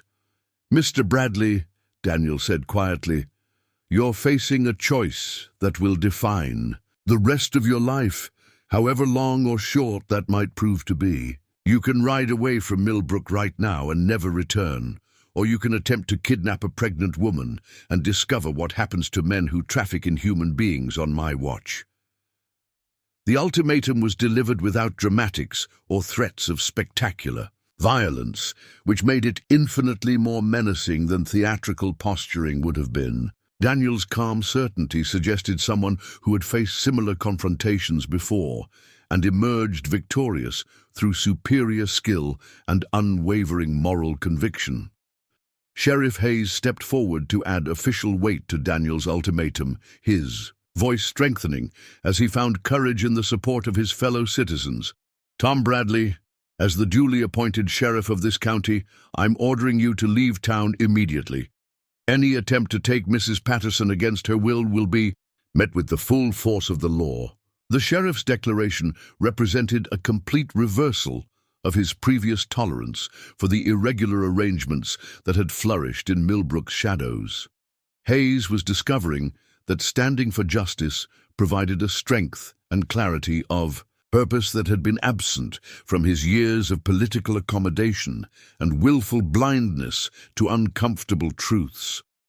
Bradley's face cycled through emotions as he processed the unified opposition he was facing from multiple authority figures backed by an increasingly supportive community.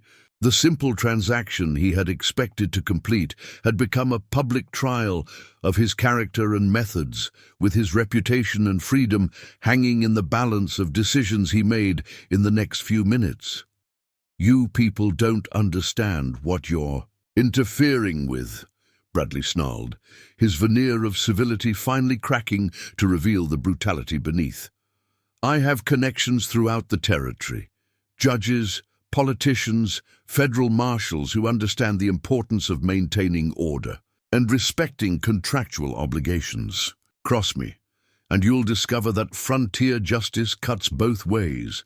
The threats revealed Bradley's reliance on corruption and intimidation rather than legal authority, but they also demonstrated his desperation as he watched his carefully constructed network of influence prove inadequate to overcome the moral awakening that had seized Millbrook.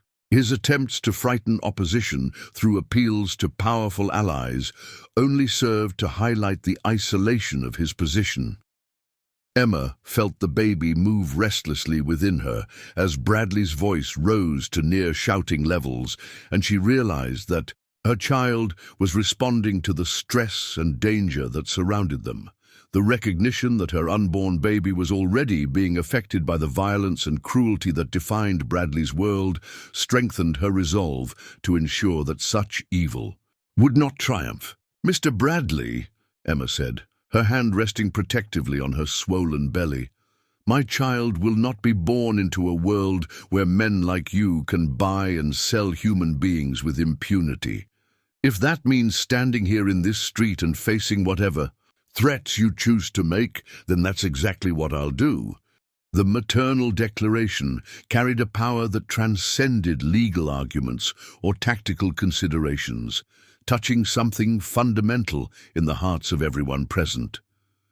Emma was no longer speaking merely for herself, but for the future that her child would inherit, a future that would be shaped by the courage or cowardice displayed by the adults who claim to care about justice and human dignity.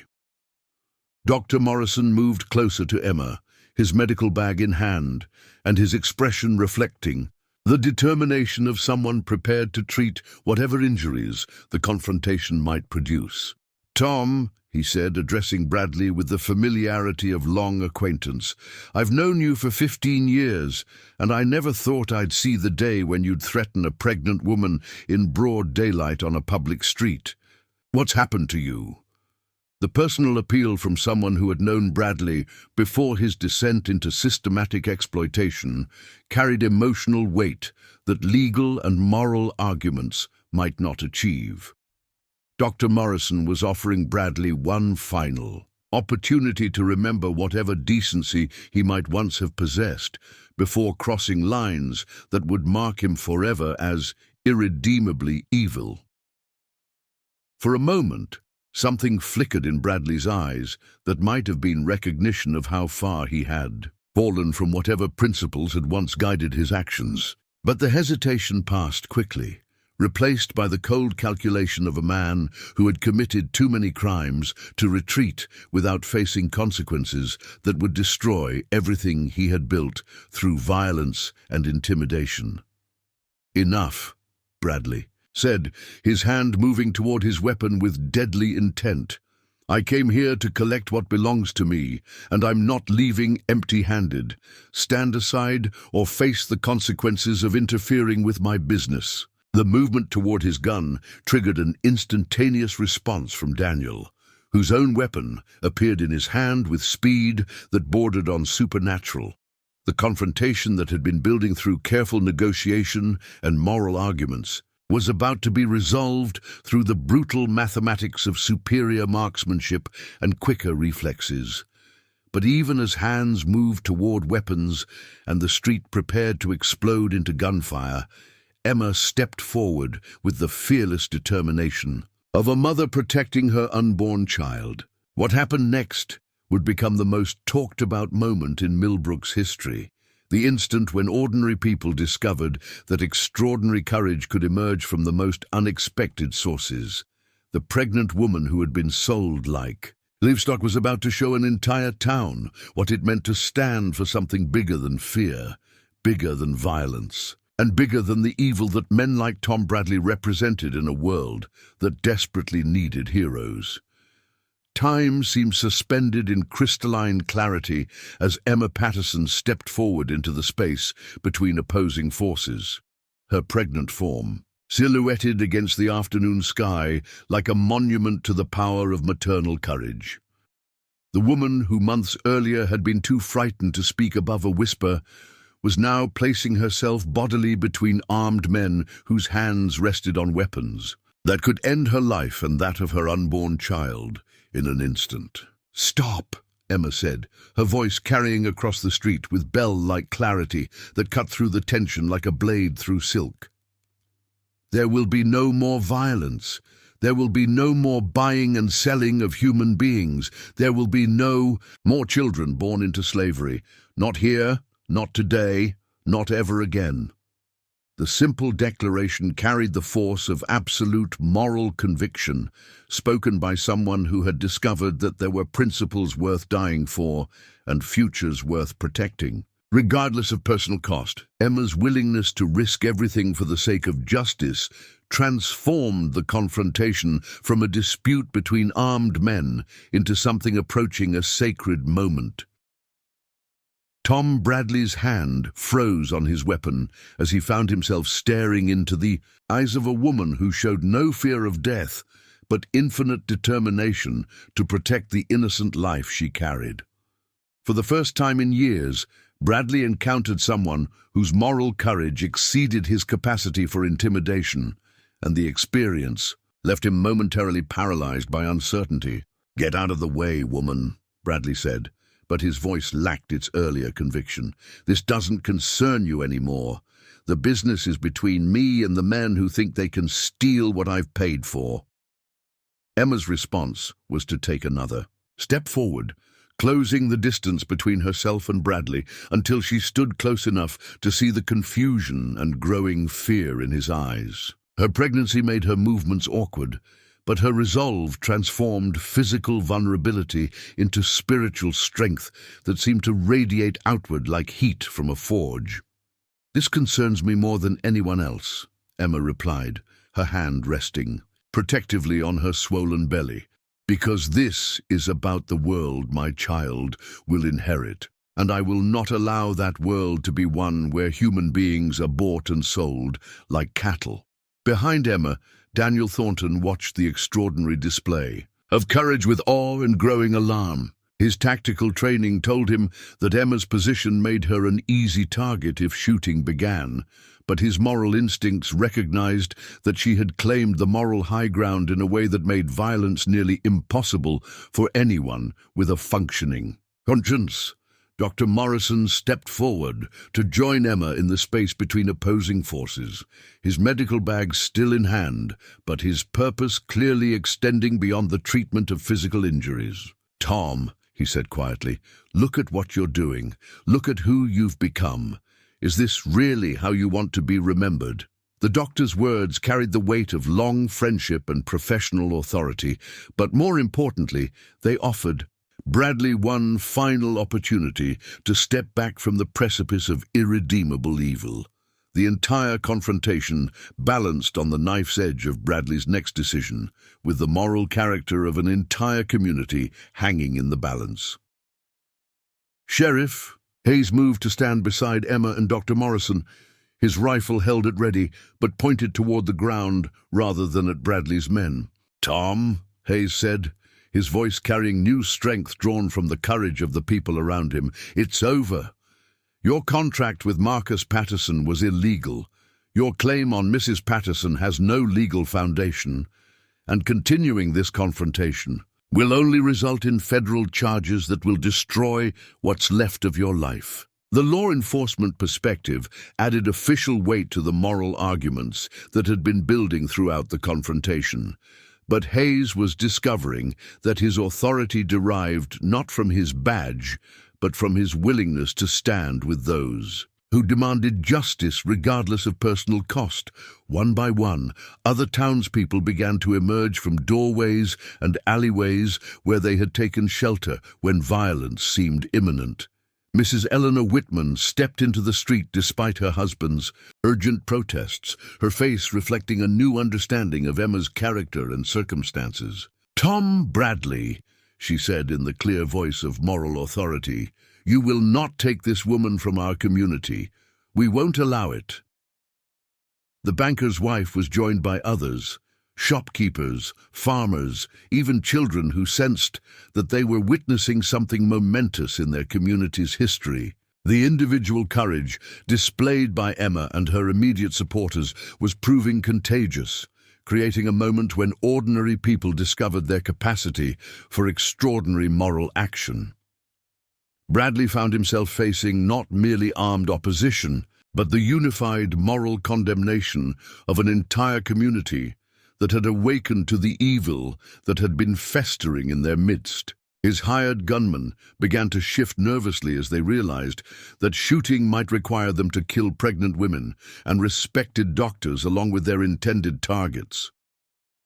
"Boss," the scarred gunfighter said quietly, "this ain't worth hanging.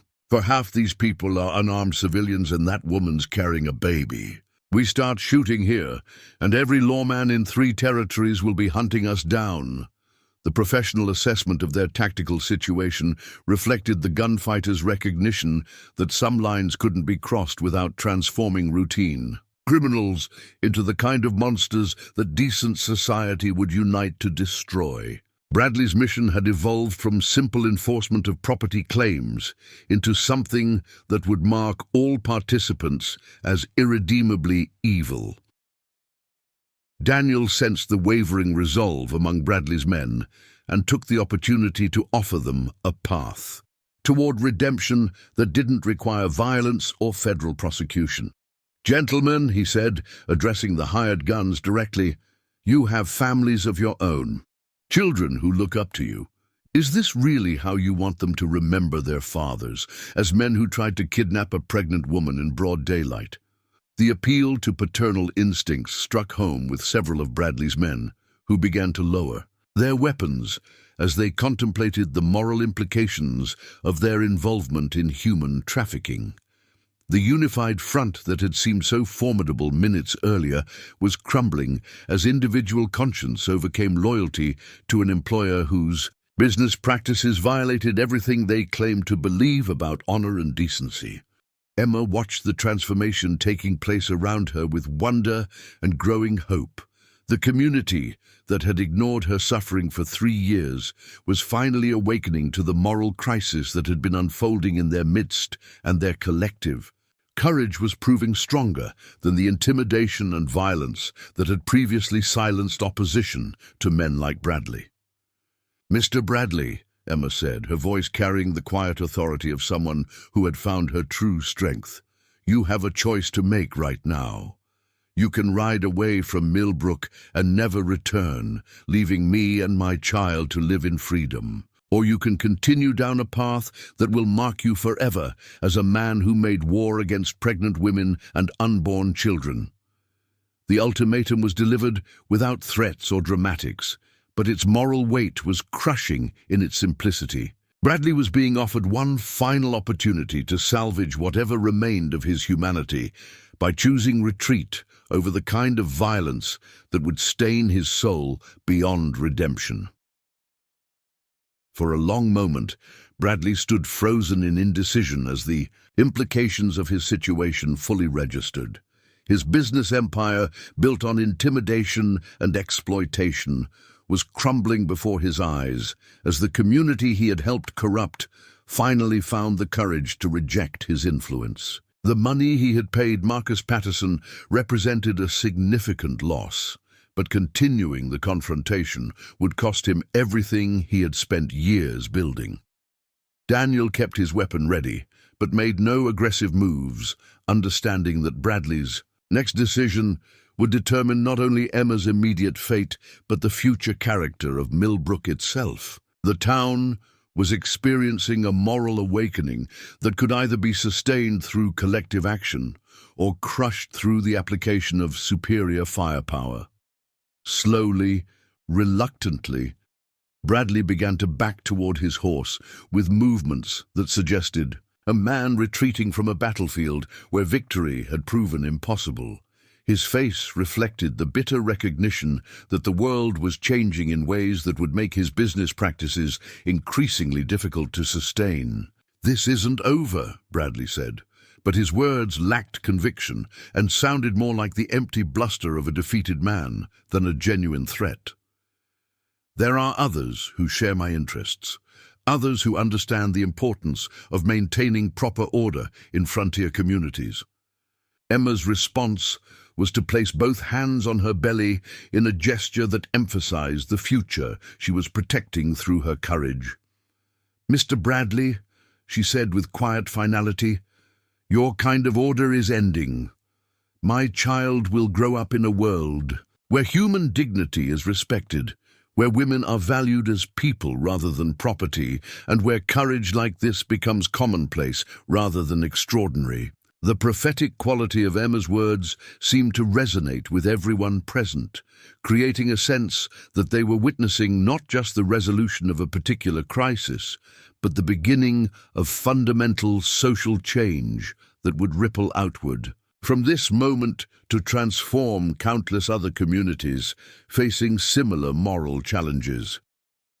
Bradley mounted his horse with the stiff movements of a man whose authority had been publicly shattered. His hired gunmen followed suit with obvious relief, eager to distance themselves from a confrontation that had evolved beyond their willingness to participate. The retreat was conducted in sullen silence, but it was complete and unconditional.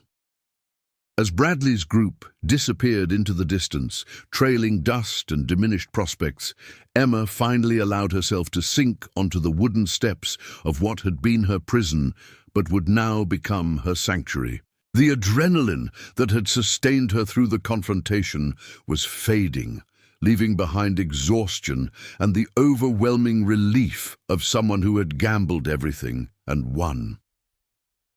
Daniel holstered his weapon and knelt beside Emma, his weathered face reflecting concern for her well-being after the tremendous stress she had endured.